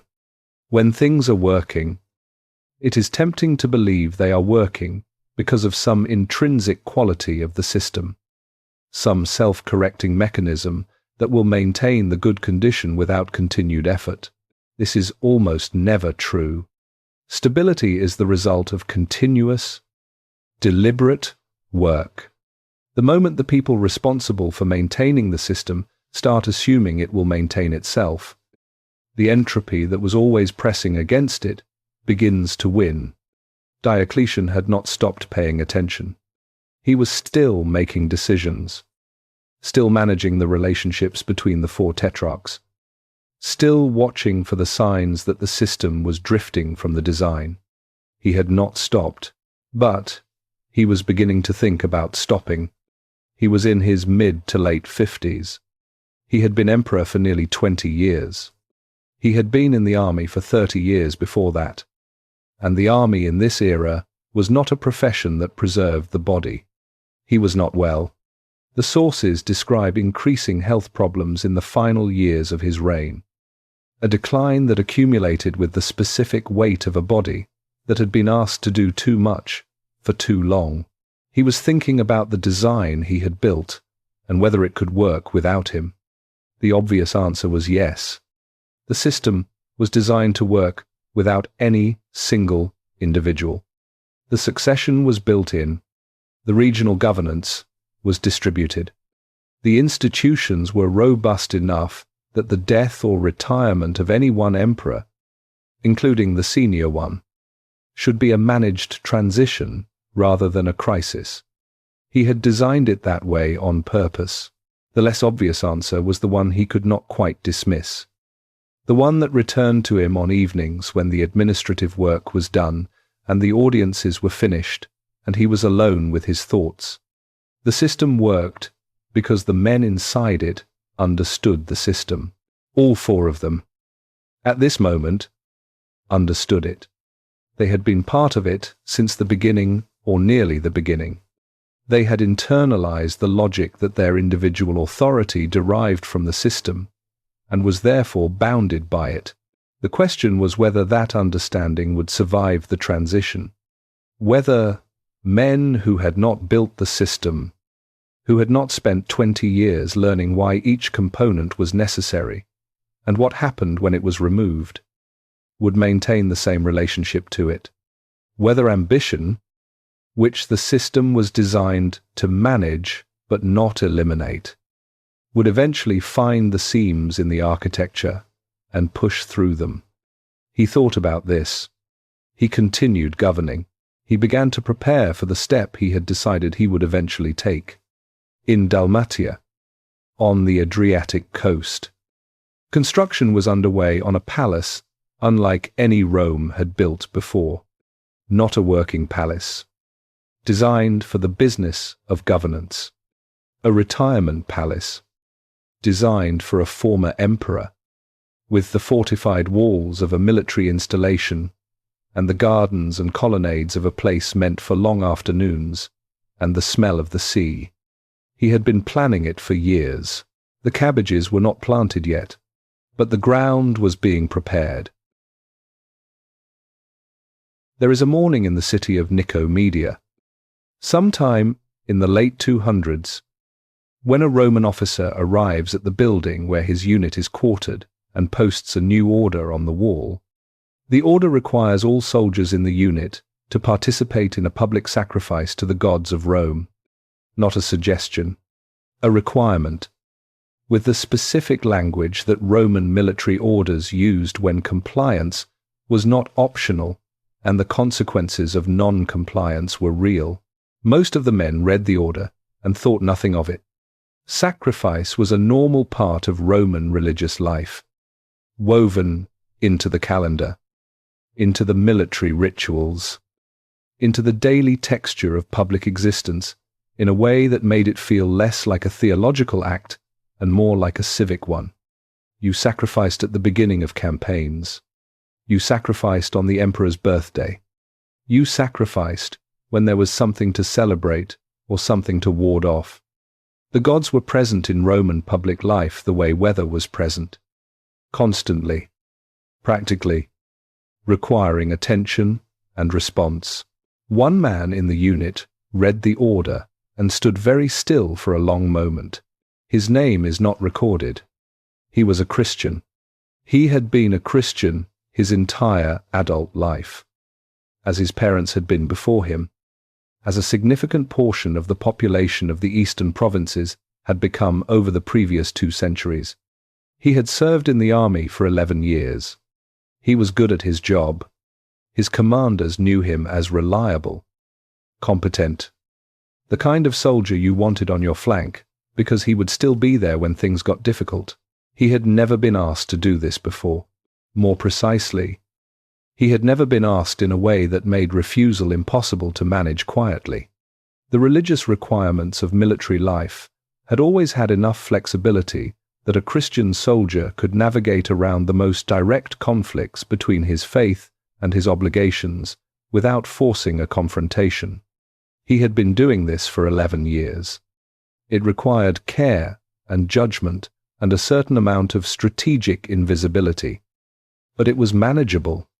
This order did not look manageable. He thought about his options for the rest of that day. He thought about them through the night.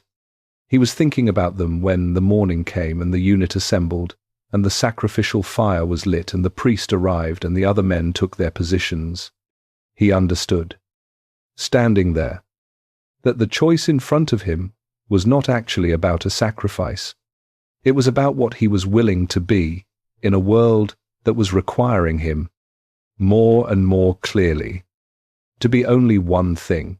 To understand how this moment was produced, you have to understand what Christianity had become inside the Roman Empire by the reign of Diocletian, and why its growth had become a structural problem that the empire's logic was increasingly unable to ignore. Christianity had been present in Rome since the 1st century. It had been persecuted periodically, most famously under Nero, but those persecutions had been local and often driven by specific political circumstances rather than systematic theological opposition. For long stretches of the 2nd and 3rd centuries, Christianity had coexisted with Roman religious life in an uneasy but functional way. By the time Diocletian came to power, Christianity was not a small sect. It was a substantial community present throughout the empire, stronger in the eastern provinces and in North Africa, but present everywhere. It had its own institutional structure, its bishops and priests and deacons, its own property in the form of churches and community resources, its own internal system for resolving disputes among members. It had become an alternative civic structure operating inside the Roman state. This mattered to Diocletian in a specific way that it had not mattered to most of his predecessors. Most of his predecessors had not built the system he built. The tetrarchic system rested on a religious foundation. The authority of the 4 emperors was explicitly grounded in their relationship with the gods, Jupiter and Hercules, the divine forces ordering the cosmos that the emperors represented on earth. The public rituals of sacrifice were not cultural decorations. They were the mechanism by which the relationship between imperial authority and divine sanction was maintained and renewed. Every sacrifice was a statement. The gods and the empire are aligned. The emperor is the god's chosen agent. Loyalty to the emperor is participation in the cosmic order. For most Romans, this presented no difficulty. Roman religion was accommodating in ways that modern monotheistic religions are not. You could sacrifice to Jupiter and also maintain devotion to Isis or Mithras or any number of other divine figures. The Roman religious system was additive rather than exclusive. The more gods you acknowledged, the more bases you had covered.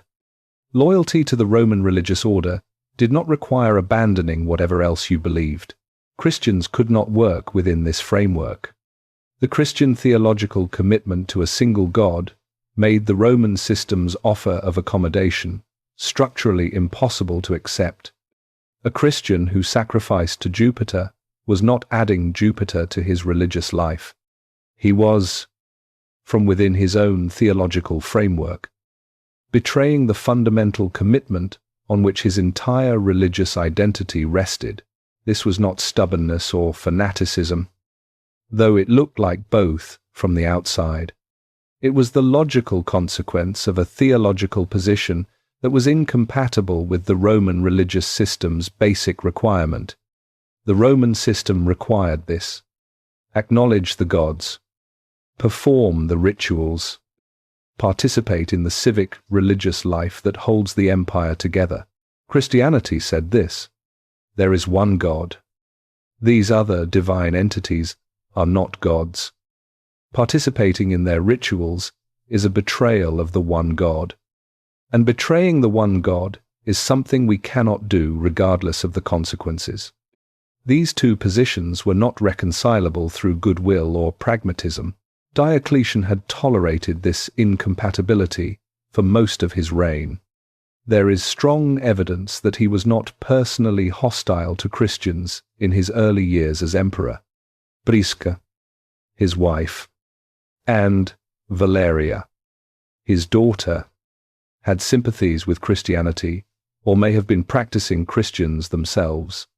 Several of the most senior officials in his administration were Christians, men he had chosen for their competence and trusted with significant responsibilities. He had not demanded that these people choose. But the logic of the system he had built was demanding that he demand it. The religious unity that the tetrarchic ideology required was not merely symbolic.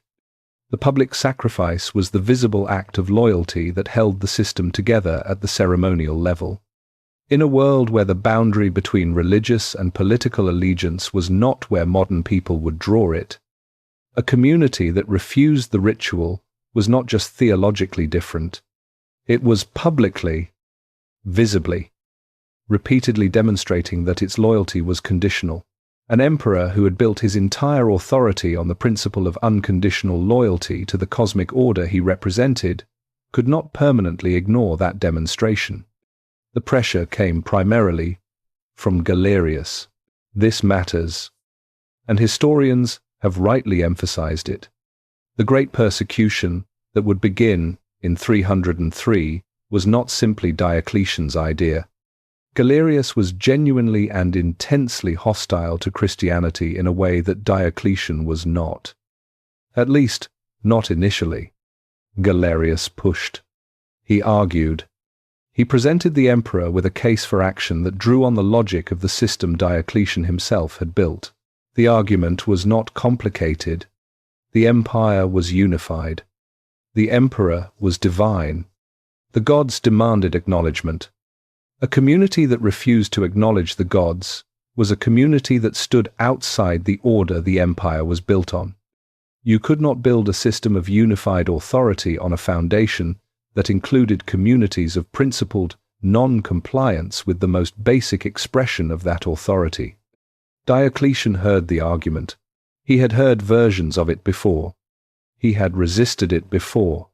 He had, for years, maintained a position that was essentially this: the Christians are a problem, but they are a manageable problem, and the cure might be worse than the disease. He was a pragmatic man. He understood that the Christians had been present in the empire for 2 centuries without destroying it. He understood that his own household included people who moved in Christian circles. He understood that the men doing the practical work of governing his empire included Christians who were doing that work well. He resisted. And then he stopped resisting. The exact moment of his decision is not recorded. The sources describe increasing pressure from Galerius over a period of years. They describe Diocletian consulting the oracle at Didyma, one of the great oracular sites of the ancient world, and receiving an answer that he interpreted as divine endorsement of action against the Christians.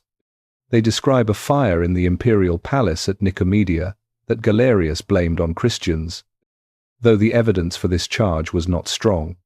They describe a man being pushed, by the logic of his own system and by the insistence of his most important subordinate, toward a conclusion he had been postponing. He arrived at the conclusion. In the early months of 303, the order was prepared. The soldier standing in front of the sacrificial fire did not know any of this. He did not know about Galerius's arguments, or Didyma's oracle, or the fires in the palace. He knew that his commander was watching him and that the priest was waiting and that the other men had already done what was required. He knew what he could do and what he could not do. He stepped back from the fire. His commander looked at him. The world they had both been living in, the world where this kind of thing could be quietly managed, was ending. Nicomedia, February 23rd, 303. The church was the largest in the city, built on high ground where it was visible from the imperial palace. This visibility had never been accidental. The Christian community in Nicomedia was substantial, present at every level of the city's life, and the church's prominent position was a physical expression of that presence, a statement that this community existed, was organized, and was not hiding. On this morning, just after dawn, soldiers arrived. They came with tools and with authority and with the specific efficiency of men executing a prepared order rather than improvising violence. The doors of the church were forced. The interior was searched for weapons, which were not found because there were no weapons, because this was a church rather than an armory. But the search was conducted anyway because the order required it. The scriptures and the religious texts were gathered and removed to be burned. The sacred vessels were confiscated. Then the soldiers began to dismantle the building itself. Diocletian watched from the palace on the hill. He and Galerius had argued about the method of destruction the day before. Galerius had wanted to burn the church. Diocletian had refused, not out of mercy toward the Christians, but out of practical concern about fire spreading in a densely built city. He had insisted on methodical demolition rather than fire, even in the moment of launching the persecution. He was being an administrator.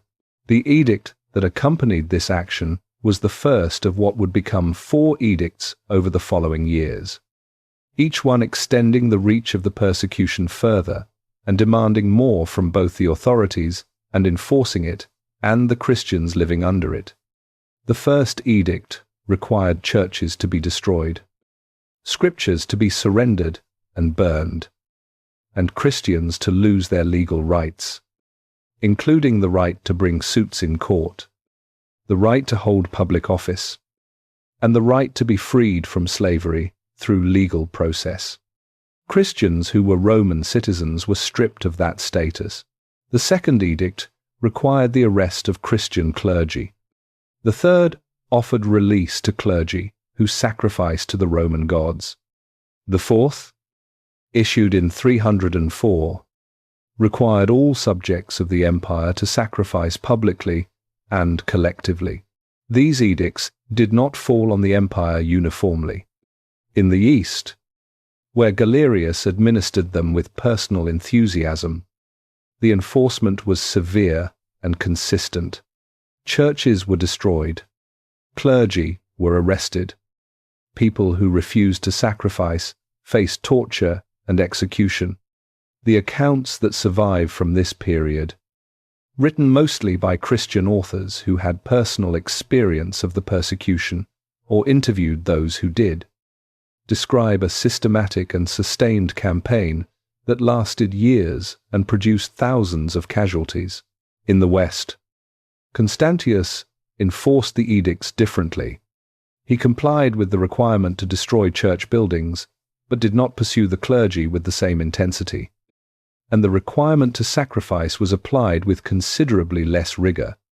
Whether this reflected genuine personal reluctance or calculated political judgment about what his Western population would tolerate is debated.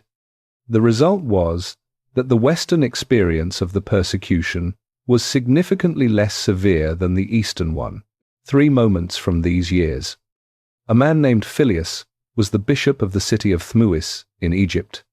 He was also, before his conversion to Christianity, a man of substantial civic standing, educated, connected to the networks of Roman provincial life in ways that most Christians were not. His social position gave him no protection under the edicts. He was arrested. He was interrogated by the prefect, the most senior Roman official in the province. The interrogation has survived in fragmentary form. The prefect was not a monster. He was a Roman official doing his job, trying to resolve a situation that the law he served had created. He offered Phileas ways out. He explained, with what sounds like genuine exasperation in the fragments that survive, that all that was required was a gesture, a form, a public acknowledgement of the gods that need not reflect any deep theological commitment. Other men of standing had found ways to satisfy the requirement without doing violence to their consciences. Phileas explained why he could not. The prefect asked questions that pushed harder on the theology. looking for some formulation that both men could live with. Filius answered each one directly and without evasion. The conversation went around the central point several times without reaching it. The prefect had him executed. He did not want to execute him. The prefect was doing everything he could, within the constraints of the law he was enforcing, to find a resolution that did not end in a death. He failed because the law and the man in front of him were incompatible in a way that could not be negotiated. Diocletian's system had produced this conversation. He had not written the script for it. He had built the structure that made it the only conversation available. In Carthage, a group of Christians who had been arrested were brought before the local magistrate and told to surrender their scriptures. This was the specific demand of the first edict, and it created its own particular crisis within the Christian community. Some Christians surrendered the texts. They were called, with a contempt that embedded itself into church history, the traditores, the ones who handed over. The Latin word for what they did is the origin of the English word traitor. Some did not surrender them. Some surrendered different texts, claiming they were the scriptures. Some fought openly about what should be done. The persecution did not merely impose suffering from outside the Christian community. It created divisions within it that would last for generations after the persecution ended. This is one of the ways a persecution works that is more insidious than the obvious violence. It forces the community being persecuted to make choices that reveal the depth and the limits of their commitment. And the choices people make under that pressure create rifts that cannot always be repaired afterward. The Christian church that emerged from the great persecution was not the same community that had entered it. It was harder, in some ways, more organized, more institutionally aware, and it carried within it the unresolved grief and anger of communities that had watched some of their members choose survival over solidarity. In the palace in Nicomedia, not long after the persecution began, a fire broke out in circumstances that have never been fully explained. Galerius immediately and publicly blamed the Christians, citing the fire as evidence of the community's treacherous nature and its willingness to attack the imperial household itself. Diocletian believed him, or chose to believe him, which may or may not be the same thing. The emperor who had argued for methodical demolition over fire, who had spent years resisting the push toward systematic persecution, had his judgment shaped by an event whose cause was never established and whose attribution was made by the man who had the strongest interest in making that attribution. The second edict, requiring the arrest of clergy, followed. In the city of Nicomedia, the day the church was torn down, a woman had been inside the building when the soldiers arrived. She was not clergy. She was one of the ordinary members of the congregation, the kind of person who appears nowhere in the official record because she had done nothing historically significant. She had simply lived her life and practiced her faith and come to the church on a winter morning as she had come many winter mornings before.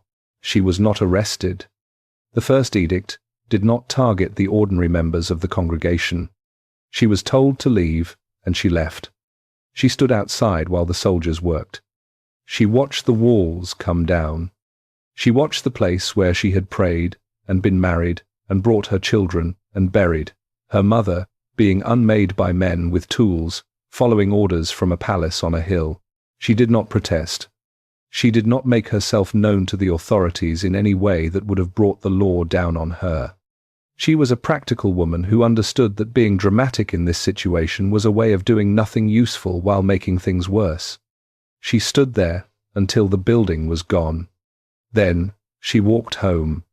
She thought about her children and what she was going to tell them. She did not know that the persecution would last, in various forms, for another 8 years.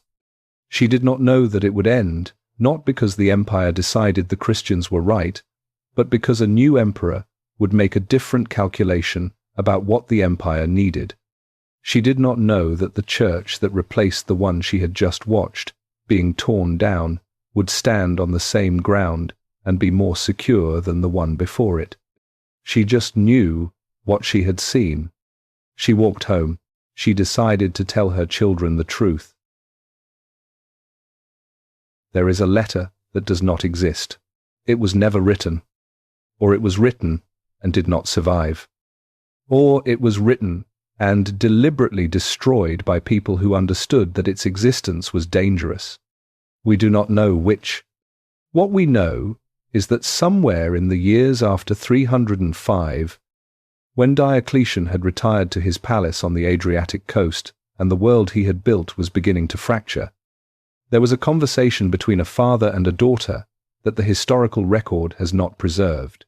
We know the outline of what there was to say.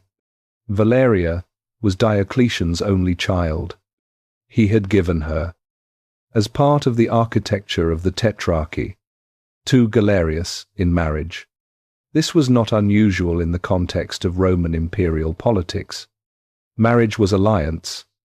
Valeria became the wife of the Eastern Caesar, and then the wife of the Eastern Augustus. She was a piece of the design, positioned to create a family bond between the two eastern halves of the imperial structure. She was also a person. The sources that have survived about Valeria are fragmentary and come primarily from Lactantius, the Christian writer who had his own reasons to frame certain people as villains and certain others as victims. This means that the picture we have of her is partial and shaped in ways that are difficult to fully compensate for. But underneath the polemic, there is something real. A woman whose situation after Diocletian's abdication was defined by the fact that she was simultaneously valuable and powerless in the way that made Roman women of her class most vulnerable. Galerius died in 311. His death changed Valeria's situation in an instant. She was the widow of an Augustus, the daughter of a former Augustus, and she had no husband to define her political position or protect her from the men who would immediately begin calculating what her position was worth to them. Maximin Daia, who succeeded Galerius in the east, made the calculation quickly. He wanted to marry her. The political logic was clear. A marriage to Diocletian's daughter would strengthen his legitimacy, attach him to the founding figure of the tetrarchic system, and provide a symbolic continuity that his own claim to power lacked. Valeria refused. She gave reasons. She said it was too soon after her husband's death, that mourning required time, that the propriety of the situation demanded patience. These were the kinds of reasons that a Roman woman of her class was permitted to give. The socially acceptable language for a refusal that could not be stated in its actual terms. She did not want to be used as a political instrument by a man who had not earned her compliance and had no real claim on it. Maximin Daia heard the refusal and responded the way men in his position responded to inconvenient obstacles. He moved against her property first. The estates that supported her household were confiscated. Her servants were arrested. Some of them were tortured, reportedly to obtain testimony that could be used against her on charges of conspiracy or immorality. The charges were the standard tools of Roman political destruction. The accusations that could always be made plausible against a woman without a protector, because the social framework of Roman life assumed that a woman without a protector was already compromised. Valeria fled. Prisca, Diocletian's wife and Valeria's mother, fled with her. Two women who had lived their entire adult lives inside the most powerful institution in the world were now fugitives inside that world, moving through the provinces of the empire that Diocletian had built, pursued by the men who had inherited his system and were using it against his family. In Split, on the Adriatic coast, Diocletian received news of this. He was not well. The health problems of his final years had been accumulating in the way that health problems accumulate in old men who spent their youth and middle age asking their bodies to do things. Bodies are not designed to sustain indefinitely. He was not the man who had stood before 10,000 soldiers and killed Arrius Aper without hesitation. He was an old man in a retirement palace, watching the world through reports and messengers. He wrote letters. The letters have not survived. But we know they were written because we know, from the fragmentary sources that have survived, that Diocletian appealed to Maximin Dia on behalf of his daughter. He asked for her situation to be resolved, for the persecution of his family to stop, for the basic protection that a father believed his daughter was owed. The letters were ignored. Maximin Dia did not fear Diocletian. Diocletian had retired. He had, by his own design and his own choice, removed himself from the system of power that would have made his requests meaningful. He had done this, on principle, because he believed the system should be larger than any individual, because he believed the tetrarchic structure was stronger than the personal authority of any one emperor. He had been right about that.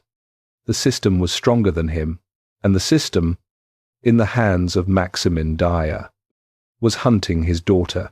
There is a specific kind of helplessness that is different from ordinary helplessness. Ordinary helplessness is the condition of someone who lacks the power to affect a situation. What Diocletian experienced was something more particular. He had possessed the power. He had held it for 20 years. He had chosen, deliberately and on principle, to put it down. And now the situation in front of him was precisely the kind that required power to address. And he had none. He had built the machine. He had stepped away from the machine. And the machine, running on its own logic with different hands at the controls, was destroying his family. There is a question here without a clean answer, and it sits at the center of Diocletian's story in a way that no amount of historical analysis fully resolves. Did he know this could happen? He was not a naive man. He had spent his career understanding power and how it worked and what happened when the constraints on it were removed. He had designed the tetrarchic system specifically to manage the problem of what happened when individuals put their own ambition above the system's integrity. He understood that ambition was permanent and structure was fragile. Did he know, when he retired, that the structure might not hold, that the men who inherited it might use it in ways he had not intended, that the institutions he had built to protect the empire might be turned against the people he loved? He must have known it was possible.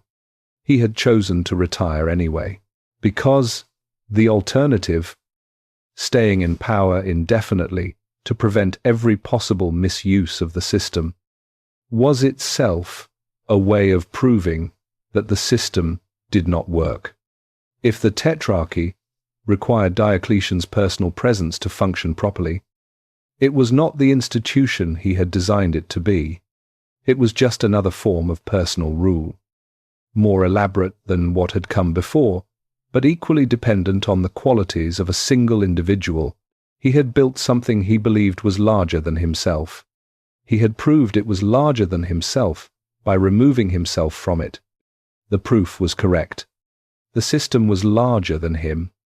It was also in the hands of Maximin Dia, indifferent to his daughter. Valeria and Prisca moved through the eastern provinces for years, passing through regions that had been part of the empire Diocletian built, seeking protection that was difficult to find, because providing it required defying the current holders of power. They were eventually executed.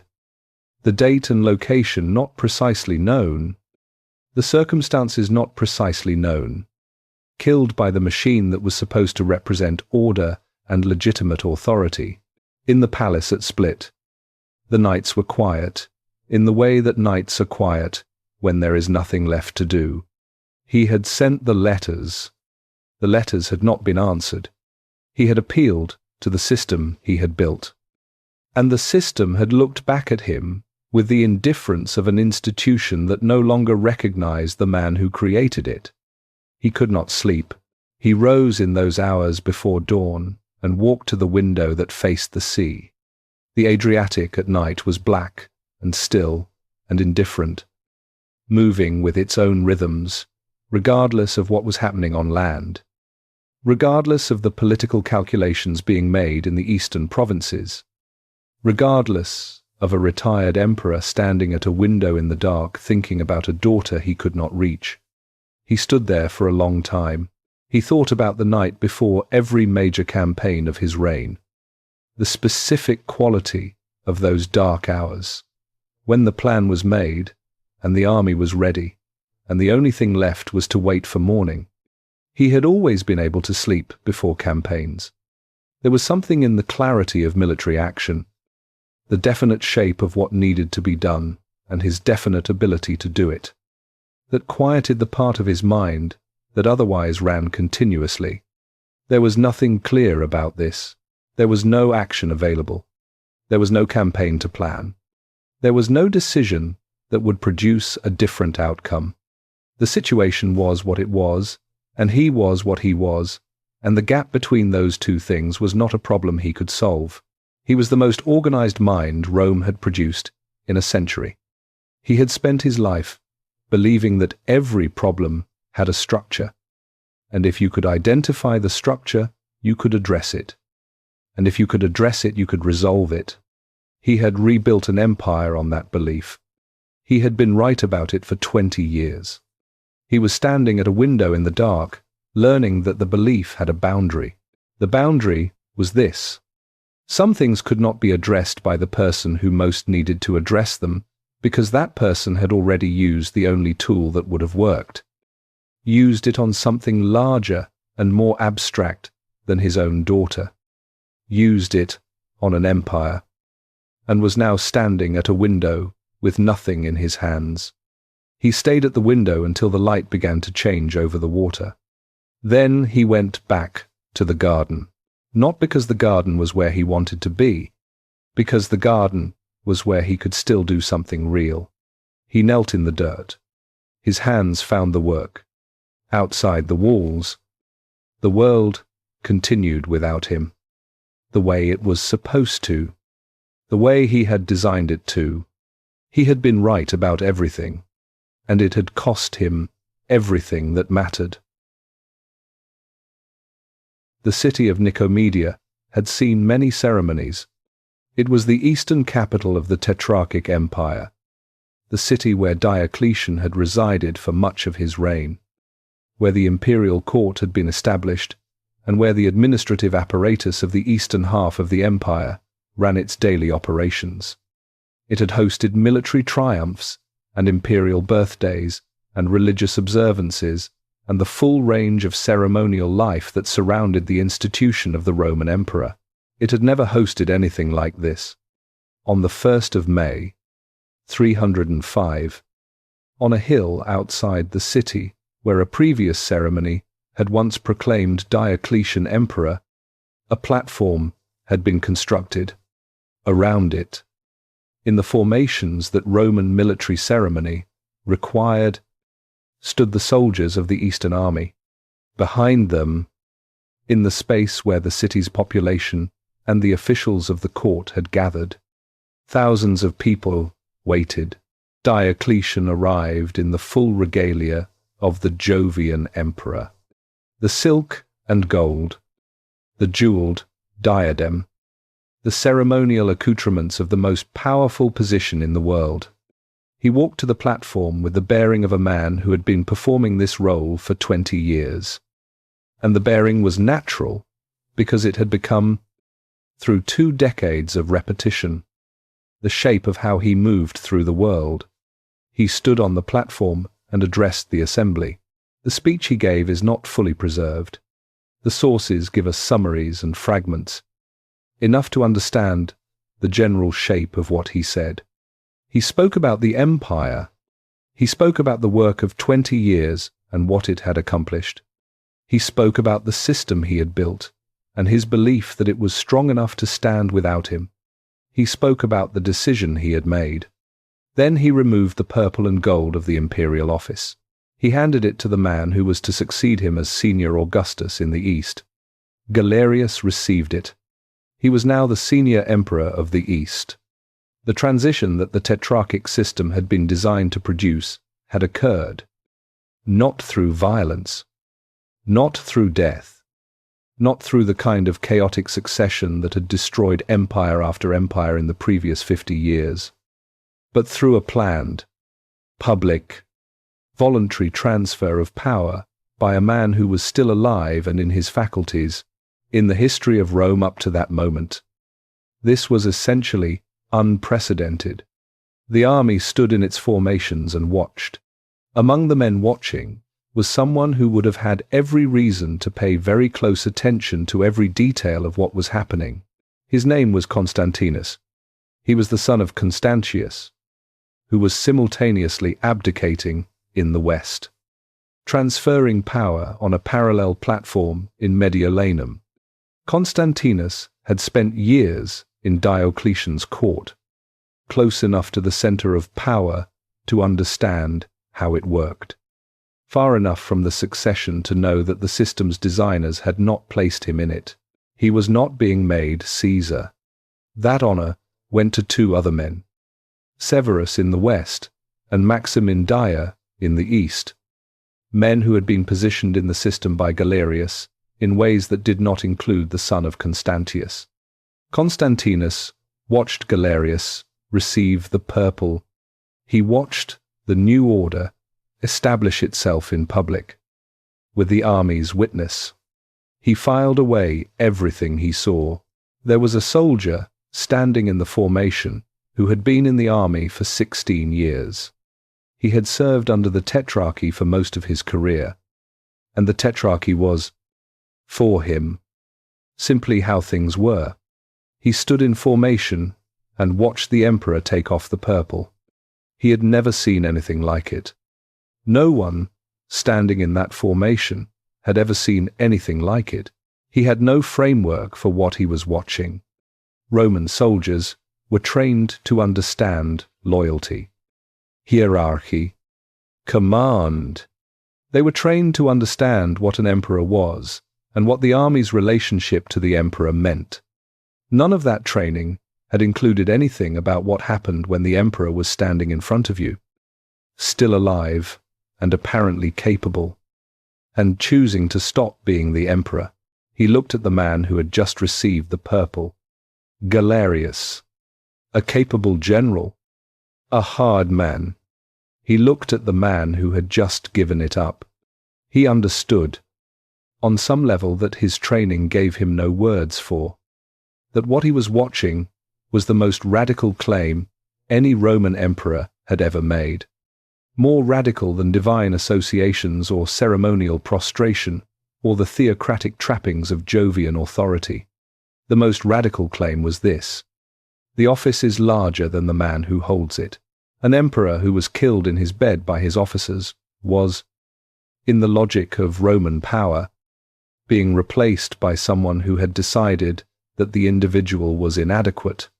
The new man took the office because the office needed a different occupant. An emperor who chose to put the office down while he was still alive and capable was making a different statement entirely. He was saying that the office does not require him. He required it, for a time, to do what needed doing. The work is the point. He is not the point. The soldier did not have the philosophical vocabulary for this, but he felt the weight of it. Standing in formation on that hill outside Nicomedia, he thought about what it meant. He was still thinking about it when the formation was dismissed and the new order of the Tetrarchy began its first day without its creator. In Mediolanum, where Constantius was also abdicating. The ceremony was parallel, but the atmosphere was different. Constantius was genuinely liked by his troops, in a way that Diocletian, who commanded respect more than affection, had never quite been. His Western army watched his abdication with something that went beyond the formal solemnity of ceremony. Among the men watching was a younger officer who had served directly under Constantius and who felt, watching the ceremony, a grief that surprised him with its intensity. He had known, abstractly, that this was coming. The date had been announced. The system had been explained. He understood intellectually that this was how the tetrarchy was supposed to work. That planned succession was the entire point. That the absence of this kind of moment was what had produced the disasters of the previous century. He understood all of that. He still felt the grief, because the man stepping down from the platform was not the tetrarchic system. He was a specific person who had a specific way of leading and a specific relationship with the men who served him. And when that person stepped down from the platform and became a private man, something that was not the system, something that lived in the relationship between a commander and his soldiers, ended. The system continued. The thing that was not the system ended. This is the limitation that Diocletian's design could not address, because it was not the kind of problem that design can address. Institutions can be built to outlast individuals. Rules can be written to constrain ambition. Succession can be planned and legitimized and made public. But the specific human quality of a relationship between a leader and those who follow cannot be institutionalized. It exists in the particular, and it ends. When the particular ends, the Western army marched out of Mediolanum under the command of its new Augustus. It followed him with the loyalty that soldiers give to commanders they have accepted through the normal processes of military hierarchy. It did not follow him the way it had followed Constantius. In a moment of crisis, that difference would matter. The moment of crisis was already in motion. Constantinus left Nicomedia shortly after the abdication ceremony, riding west to join his father. He reached his father in Britain. Constantius died there in 306. The British army proclaimed Constantinus emperor. The tetrarchy had lasted 1 year without Diocletian before it produced exactly the kind of succession crisis it had been designed to prevent. In Split, on the Adriatic coast, a man was in his garden. He heard the news from the messengers who came, as messengers always came, because the world could not be made to stop sending news simply because you had decided you were no longer responsible for responding to it. He listened. He went back to his garden. He did not say what he thought. Some things are in the record, and some things are not. The cabbages grew. In the year 306, there were 2 men claiming the title of Augustus in the Roman world. By 308, there were 6. Let that number sit for a moment. 6 men simultaneously claiming the supreme authority of the Roman Empire, each with an army behind him, each with a region under his control, each with a justification for why his claim was the legitimate one and the others were not. The system that had been designed specifically to end this kind of chaos had produced, within 3 years of its creator's retirement, a version of the crisis of the 3rd century that was, in some ways, more complicated than the original, because it was happening inside the framework of a constitutional arrangement that everyone was still nominally committed to. The tetrarchy did not collapse suddenly. It unraveled in the way that carefully designed things unravel when the people operating them stop believing in the design. Not all at once, not in a single dramatic moment of betrayal, but through an accumulation of individual decisions, each one rational from the perspective of the person making it, each one pulling slightly further from the logic that had held the system together. Maximian went first. He had never been entirely comfortable in retirement. which was predictable because Maximian was not a man built for stillness. He had abdicated alongside Diocletian on the 1st of May, 305, but the abdication had not settled into him the way it settled into Diocletian. He missed it. Not the administrative work or the ceremonial obligations, but the weight of it, the feeling of being the person whose decisions shaped the world. When his son Maxentius claimed the throne in Rome in 306, Maximian came back. He crowned his son and associated himself with the new arrangement. Then he fought with his son. Then he went to Gaul to ally with Constantinus. Then he tried to depose Constantinus and failed. Then he was captured and died, whether by his own hand or someone else's convenient arrangement. He had been one of the two men who built the Tetrarchy. He died as one of its casualties, pulled apart by the same ambitions that the system had been designed to manage. Maxentius, his son, ruled Rome for 6 years, from 306 to 312. He is a complicated figure in the history of this period, not the straightforward villain that Constantine's later propaganda made him, but a man who held a difficult position with a degree of competence that does not fit the standard narrative. He maintained the city of Rome. He did not continue the persecution of Christians that his father had endorsed and that Galerius was pursuing with enthusiasm in the East. He built, he governed.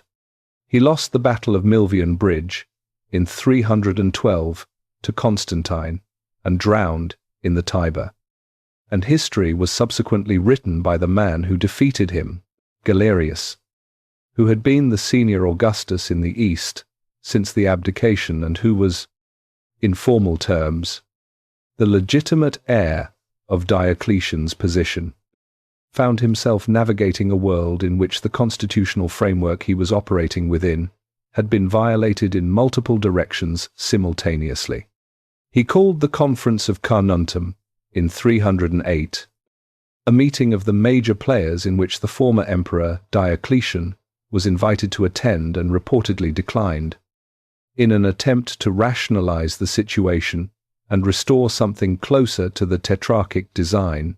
The conference produced a new arrangement that lasted approximately as long as it took the ink to dry. Galerius died in 311. He died of a disease that the Christian sources describe in considerable physical detail, with a relish that reflects both genuine suffering on his part and genuine satisfaction on theirs.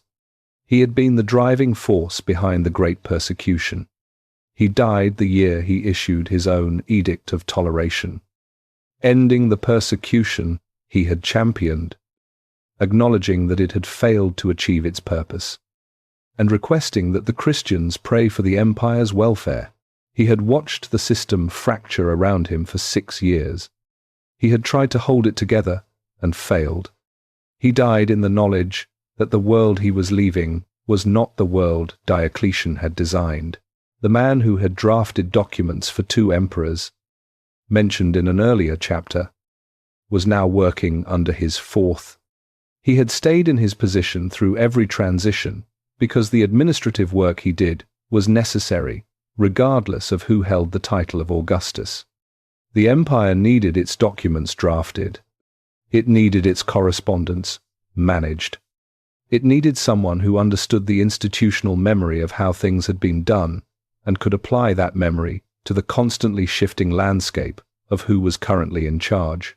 He had survived by being indispensable rather than aligned. He sat at his desk one morning and looked at the document he had been asked to prepare. It was a letter from the current senior Augustus to another power, concerning a matter of frontier policy, standard in its format. He had written hundreds of letters like it. He wrote the opening formula, the full titles of the Augustus, the list of honorifics, the divine associations, the established language of supreme imperial authority. He paused. He had written these same titles for Diocletian, for Maximian, for Galerius. He would write them for whoever came next. The titles remained the same. The men changed. The system that was supposed to make the men interchangeable had produced instead a series of men who held the titles while fighting each other, each insisting that his version of the titles was the legitimate one, and the others were usurpers. He finished the letter. He filed it. He went home. He thought, not for the first time, about a question that had no professional context, but kept returning to him anyway. The question was this: what had Diocletian actually believed would happen? Not what he had designed for, not what the system was supposed to do, what the man himself had actually believed.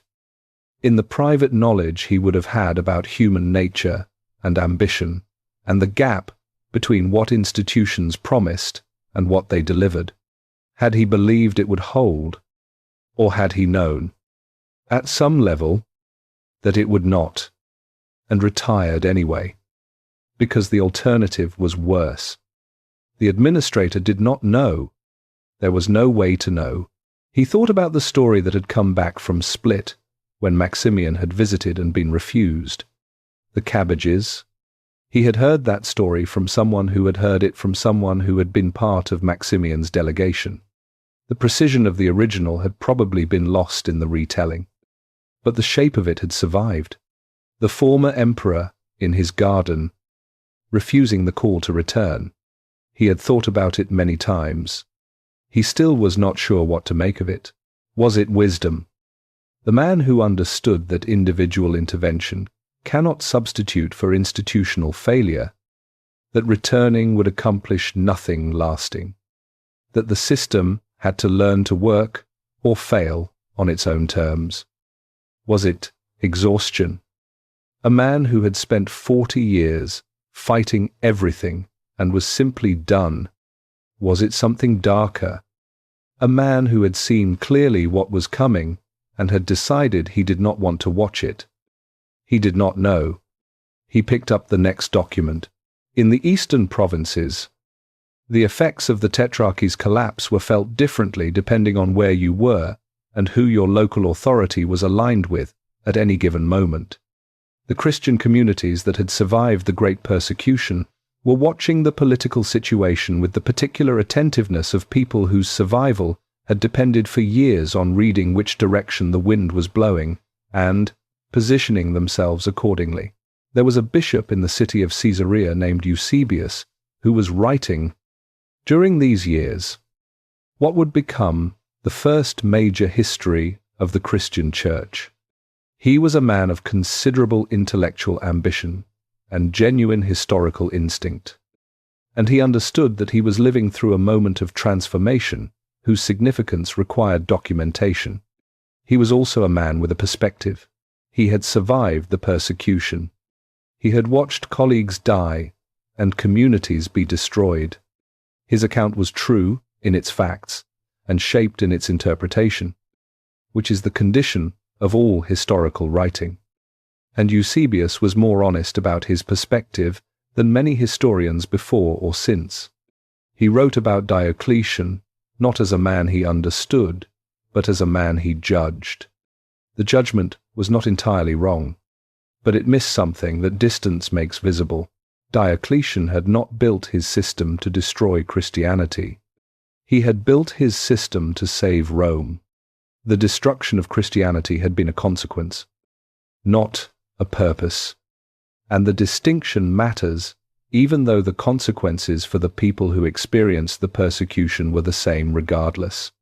What Eusebius could not see, writing in the middle of the events, was that the great persecution had done something to Christianity that Diocletian had not intended and could not have predicted. It had made it stronger. The communities that survived the persecution were not the same communities that had entered it. They were harder, more organized, more theologically articulate, more institutionally coherent. The crisis had forced them to make decisions about what they believed and how deeply they believed it. And the communities that came through had been forged in a way that comfortable coexistence with Roman society had not forged them. The persecution had also produced martyrs, and martyrs were, in the Christian theological and psychological framework, not just victims, but witnesses. Their deaths were testimony. Their refusal to sacrifice, maintained even at the cost of their lives, was proof of a commitment that no Roman authority had been able to break. When Constantine arrived with his offer of legitimacy and protection, he was not rescuing a broken community. He was aligning himself with a community that had proved, under the most severe pressure available, that it would not break. Diocletian had applied that pressure.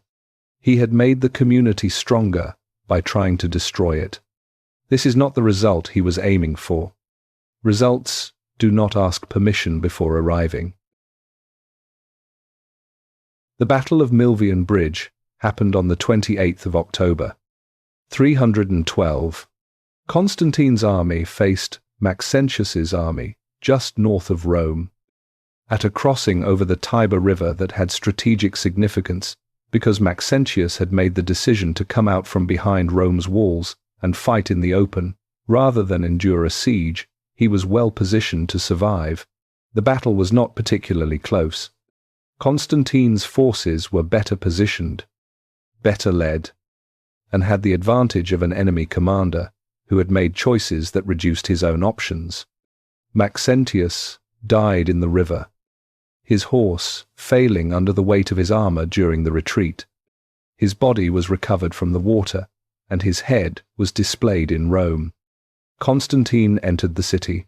What had happened the night before the battle, or in the days leading up to it, is one of the most argued about questions in the history of Western civilization. Constantine himself gave multiple accounts at different times, none of which is entirely consistent with the others. His later biographer Eusebius, who had every reason to frame the story in the most theologically significant way possible, gave an account involving a vision of a cross in the sky and words in Latin telling Constantine to conquer under that sign.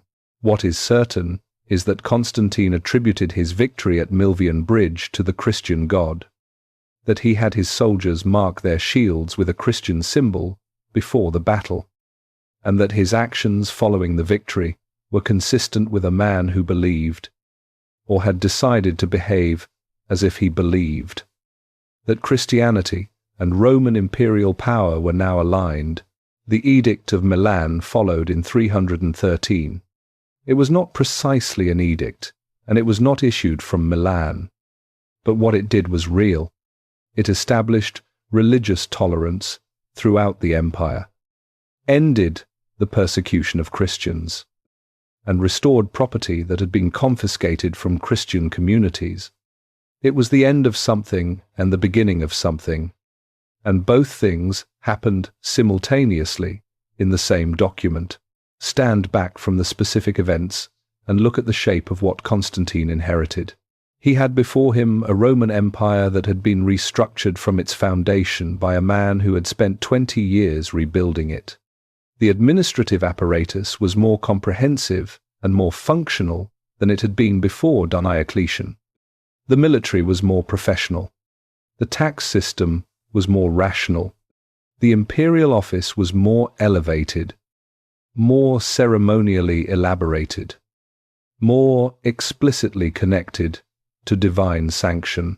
All of that was there, waiting, when Constantine consolidated his control over the Western Empire and began his long campaign to reunify it under his sole authority. He did not have to build the machine. He had to fix it and redirect it. The specific content of Diocletian's theological framework, the Jupiter and Hercules associations, the Jovian and Herculean dynasties, those had died with the Tetrarchy. But the structural principle, that the emperor's authority was divinely grounded, that the cosmic order and the political order were aligned, that the emperor was the point at which divine will entered human affairs. That principle was intact. Constantine changed the god. Everything else he largely kept. The elaborate court ceremony that Diocletian had introduced, the proskynesis, the jeweled diadem, the silk and gold, the sacred distance between the emperor and ordinary mortals. Constantine maintained all of it. He was, if anything, more rather than less committed to the theatrical elaboration of imperial power that Diocletian had pioneered. He built on the foundation that had been laid, the irony. And it is an irony so large and so specific that it seems almost designed rather than accidental, is that the theological system Diocletian had built to unify the empire around traditional Roman religion became in Constantine's hands. The structure that unified the empire around the religion Diocletian had tried to destroy, the same architecture, different content. There was a man in the city that Constantine was building, on the site of the ancient Greek city Byzantium, working in the imperial administration in the 320s. He had entered the bureaucracy in the Tetrarchic period and had survived the transitions through the combination of competence and adaptability that the era rewarded. He was drafting a document one afternoon, a land grant, something routine. The formula he was using was essentially unchanged from the formulas he had used under Diocletian. The language of imperial authority, the way the emperor's titles were listed, the hierarchy of legitimacy invoked, the relationship between the human office and the divine sanction behind it. All of it read the same. The name of the god was different. The administrative machinery of the Roman Empire processed this change with the same efficiency it processed everything else. The forms were updated. The language was adjusted. The work continued. He finished the document. He set it with the others, waiting to be sealed and dispatched. He picked up the next one. What Diocletian had built was still running. It was running in the service of things he had not intended and would not have chosen. But it was running. Now ask the question that Constantine himself may have thought about, though there is no record that he did. The question of debt. Constantine became the man he became inside a world that Diocletian had made. He was educated at Diocletian's court. He learned the operations of imperial power by watching Diocletian exercise it. He absorbed the reformed administrative structure as the normal landscape of governing. He inherited a military that Diocletian had reorganized, a court that Diocletian had elevated, a currency that Diocletian had reformed, provinces that Diocletian had redrawn. When Constantine defeated his rivals and unified the empire, he was unifying the empire Diocletian had built. When he elevated Christianity to official status, he was doing it through institutions Diocletian had created. When he called the Council of Nicaea in 325 to establish theological orthodoxy across the Christian world, he was using the administrative machinery Diocletian had designed to manage the religious question Diocletian had tried to resolve through persecution. The Great Persecution had failed to destroy Christianity. It had, among other things, produced the institutional sophistication and the theological clarity that made the Council of Nicaea possible. A community that had not been forced to define what it believed, to the point of dying for the definition, would not have been ready for the kind of systematic doctrinal work that Nicaea required. Diocletian's persecution had contributed, in the most paradoxical way imaginable, to the condition of Christianity that made Constantine's embrace of it historically transformative rather than merely politically convenient.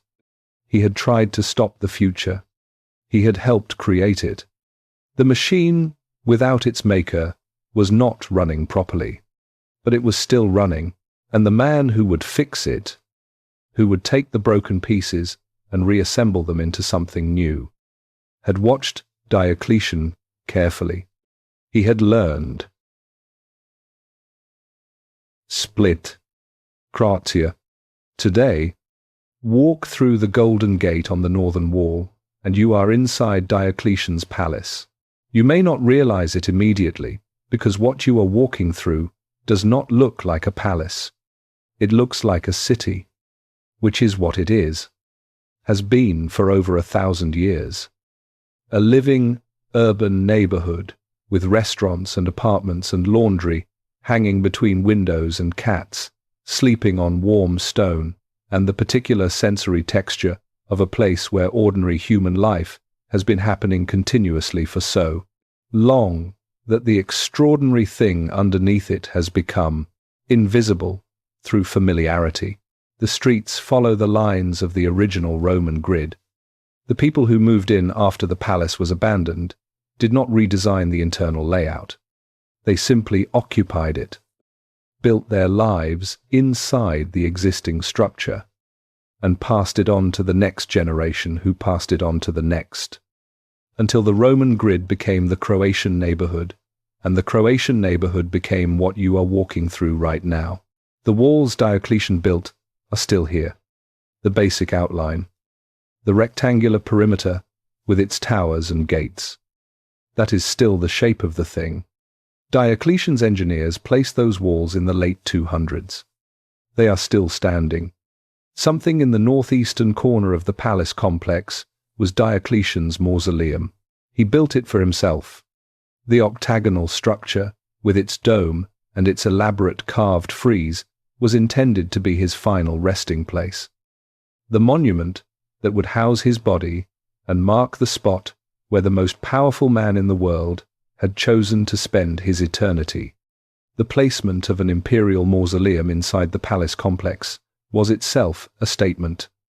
This was not a public monument to be visited by the grateful public. It was a private structure inside a private estate, the retirement home and the burial ground of a man who had separated himself from the world. At some point, in the early medieval period, the mausoleum was converted into a Christian church. The carved frieze on the exterior includes portrait medallions of Diocletian and his wife Prisca, placed there during the original construction to mark this as their place. They are still there. The medallions of the emperor who launched the Great Persecution look down on a building that has been a Christian church for over 1,500 years. The church is dedicated to Saint Domnius. Domnius was the first bishop of Salona, the city a few miles up the coast from Split. That was the regional capital of Roman Dalmatia. He was martyred during the Great Persecution, killed under the orders of the imperial authorities implementing Diocletian's edicts in the province. The man who ordered the persecution was buried in the building that became the church dedicated to one of the persecution's victims. This is not a metaphor. This is just what happened. Walk down the peristyle, the central colonnaded square that was the ceremonial heart of Diocletian's palace, and you are walking on stone that was laid in the late 200s. People have been walking on that stone every day since then. The Roman officials who processed across it during Diocletian's residence, the Christian communities who gathered there in the centuries after the conversion, the medieval townspeople who used it as their central public space, the Croatian citizens who walk through it today on their way to the coffee shops and the souvenir vendors and all the ordinary purposes that central squares serve. The stone is worn in the way that stone is worn by continuous use. The edges are smoothed. The surface has the particular polish that comes not from maintenance, but from feet. Millions of feet. Generation after generation of people going about their lives on Diocletian's floor. None of them asked his permission. In the British Museum in London, there are coins from the Tetrarchic period displayed in the careful, institutional stillness of a great museum. Separated from the world they came from by glass and distance. Coins with the portrait of Diocletian on one side, bearing his titles and his divine associations. Administrative documents preserved by the dry conditions of the Egyptian desert. Bureaucratic forms from the reformed system that Diocletian's census and tax reforms produced. Ordinary paperwork from the daily life of the empire he reorganized. The people who made these objects did not think they were making artifacts. They were doing their jobs, minting coins because the empire needed currency, carving portraits because the emperor required official images, filling out forms because the administrative system required forms to be filled out. The jobs were done in the service of a specific political arrangement that lasted 20 years and then fractured. The objects lasted 2,000 years and are still here. Diocletian was trying to save Rome. He was trying to build a system that would end the cycle of civil war and imperial collapse. He was trying to create stable governance for 300 million people across 5 million square kilometers of the ancient world. He did those things, and he also left coins in a museum in London and walls in a city in Croatia, and the administrative structure of the late Roman state that transmitted itself into the Byzantine Empire, and from there into the institutional structures of medieval European governance, and into forms that have not entirely disappeared from the world we inhabit now. He did not know he was doing all of those things. He was just doing his job. The coins bear his face on one side. The face is formal, the official portrait of an Augustus, idealized in the way that all imperial portraits were idealized, telling you what the emperor wanted you to understand about him rather than what he actually looked like. A coin is meant to move. It is the most democratic of imperial objects because it passes through every kind of hand. The senator and the soldier and the merchant and the farmer, all of them touching the same surface, all of them participating through the simple transaction of commerce. In the system that produced the coin and kept it circulating, Diocletian's coins moved through the Roman world for the duration of his reign and beyond it, carrying his face into every corner of the empire he governed. Then they stopped being used. Then they became collectible. Then they became historical artifacts. Then they became museum pieces. The face on the coin is the same face it always was. The world that face governed is gone. The coin is still here, in Split. When you walk through the peristyle in the late afternoon, the light does something specific to the stone. It comes in at a low angle from the west and catches the worn surfaces of the columns and the pavement in a way that makes the age visible, that lets you see the depth of the smoothing that centuries of use have produced. Diocletian stood in the same light. In the late 200s, looking at the same sea. The sea does not record this. The stone does not record it in any way that can be read. But the light is the same light. It falls the same way. And the walls he built are still standing, having outlasted every intention he had for them.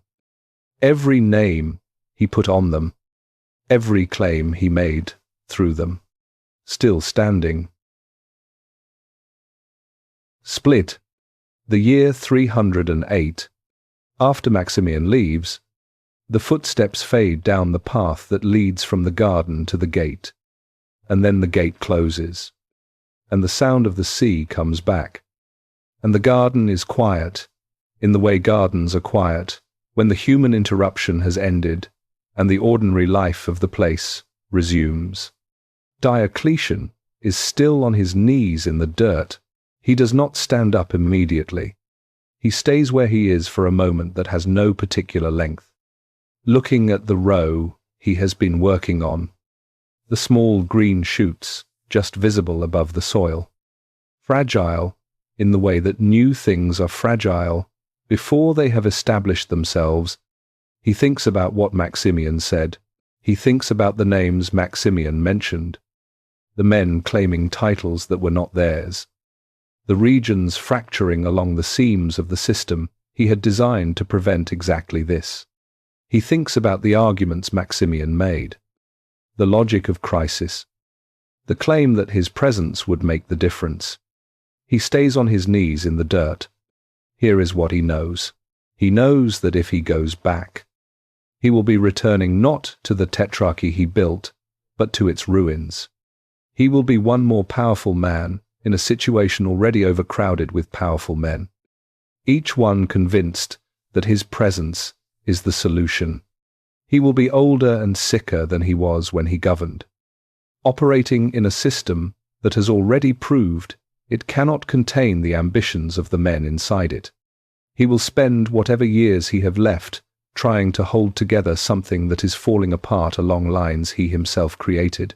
And when he dies, which will come sooner rather than later, the situation will be exactly what it is now, except that everyone will have spent the intervening years waiting for him to fix it instead of working out how to fix it themselves.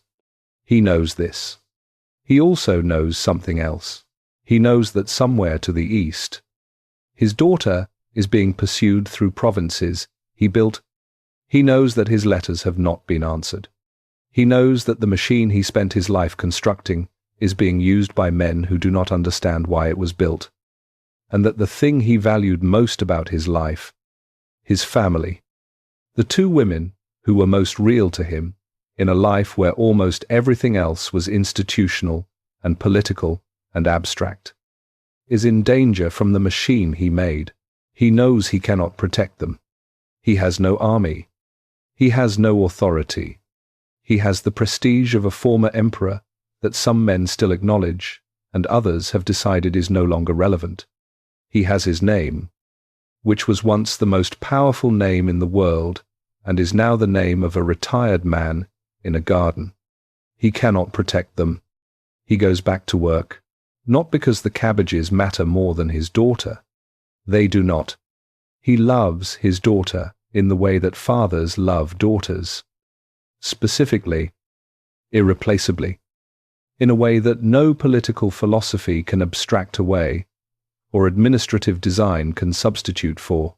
He goes back to work because going back to work is what he has. It is the only form of agency available to him. He can plant this row, or he can not plant this row. He can do this thing with his hands and see the result of it, and know that what he has done is real in the small, finite, answerable way, that the things he used to do were never real. He used to issue edicts and not know for weeks whether they had been implemented. He used to send armies and not know for months what happened. He used to make decisions that affected millions of people he would never meet, in places he had never been, about situations he understood only through the reports of men who had their own reasons for describing those situations in particular ways. Everything he did was large and distant and mediated and uncertain. The cabbage is here. He plants it, and it grows, or it does not grow, and he can see which. And either way, the result is his, in a way that the reforms and the campaigns and the edicts and the system never were. This is not wisdom. It is not resignation. It is not the peace of a man who has found contentment in simple things after the complications of power. It is what is left. It is the specific, irreducible thing that remains when everything that could be taken has been taken. When the authority is gone, and the power is gone, and the ability to protect the people you love is gone, and what remains is a man on his knees in the dirt who can still do this one thing with his hands and know that it is real. He finishes the row. He sits back on his heels and looks at what he has done. The sea is behind him. He can hear it, but he is not looking at it. He is looking at the row of new plants, small and green, and just beginning, and he is thinking about what they will be when they are finished, which is a modest thought, a garden thought, the kind of thought that has a defined horizon and a known answer. He has spent his whole life thinking thoughts with undefined horizons and unknown answers. This is different. He is an old man in a garden, and the world is burning somewhere to the east, and he cannot stop it, and his daughter is running, and he cannot reach her, and the system he built is being used by men who do not deserve it against people who do not deserve it, and there is nothing he can do about any of it. He can plant this row. He plants the row. Now, step back from the garden. Step back across 1700 years and look at what remains. The walls in Split are still standing. The streets inside them are full of people going about their days, buying coffee, arguing with their children, doing the 10,000 things that people do when they are living their lives inside a structure that was built for a completely different purpose by a man who has been dead for 17 centuries. The administrative structure he introduced into the Roman state transmitted itself through the Byzantine Empire, through the medieval church, that modelled its own hierarchical structure, partly on the late Roman bureaucracy, through the European state systems that inherited from both of those sources, and into the governmental structures of the modern world. The forms he created for organizing large human institutions have descendants everywhere, transformed by time and circumstance and the specific needs of different eras, but carrying something of his original logic in their bones. The persecution he authorized was over within a decade of his abdication. It failed to destroy the community it targeted. The community it targeted became the official religion of the empire within a generation of his death. The theological principle he used to legitimize his own authority, that the emperor was the earthly representative of divine order, became the foundation of the Constantinian synthesis that would define the relationship between church and state in the Western world for 1,000 years. The system he designed to end civil war ended one phase of civil war and began another. The retirement palace he built became a city. His mausoleum became a church dedicated to a man he killed. His face is on coins in museums. His walls are in a living city. His daughter died as a fugitive. His system became the world. He was the most powerful man alive for 20 years. He changed the shape of the ancient world more thoroughly than almost anyone before him. He did this with intelligence and will, and a cold, clear-eyed understanding of what power was, and how it worked, and what it required. He could not protect his daughter. He could not stop the future. He could not make the system work the way he designed it to work, once he was no longer inside it to make it work. He could plant a row of cabbages and see the result. That is what he had. That is what any of us have. Finally, when the large things are stripped away, the small thing in front of us, the row we can finish, the thing we can do with our hands and know is real. Diocletian planted his row. The walls are still standing. The sea is still there. The light falls the same way it always fell. And somewhere in the distance, the world he made is still running, transformed beyond recognition, bearing almost no resemblance to what he intended, serving purposes he could not have imagined, carrying in its bones some faint structural echo of the mind that first designed it. He did not know any of that. He was just a man in a garden, finishing a row,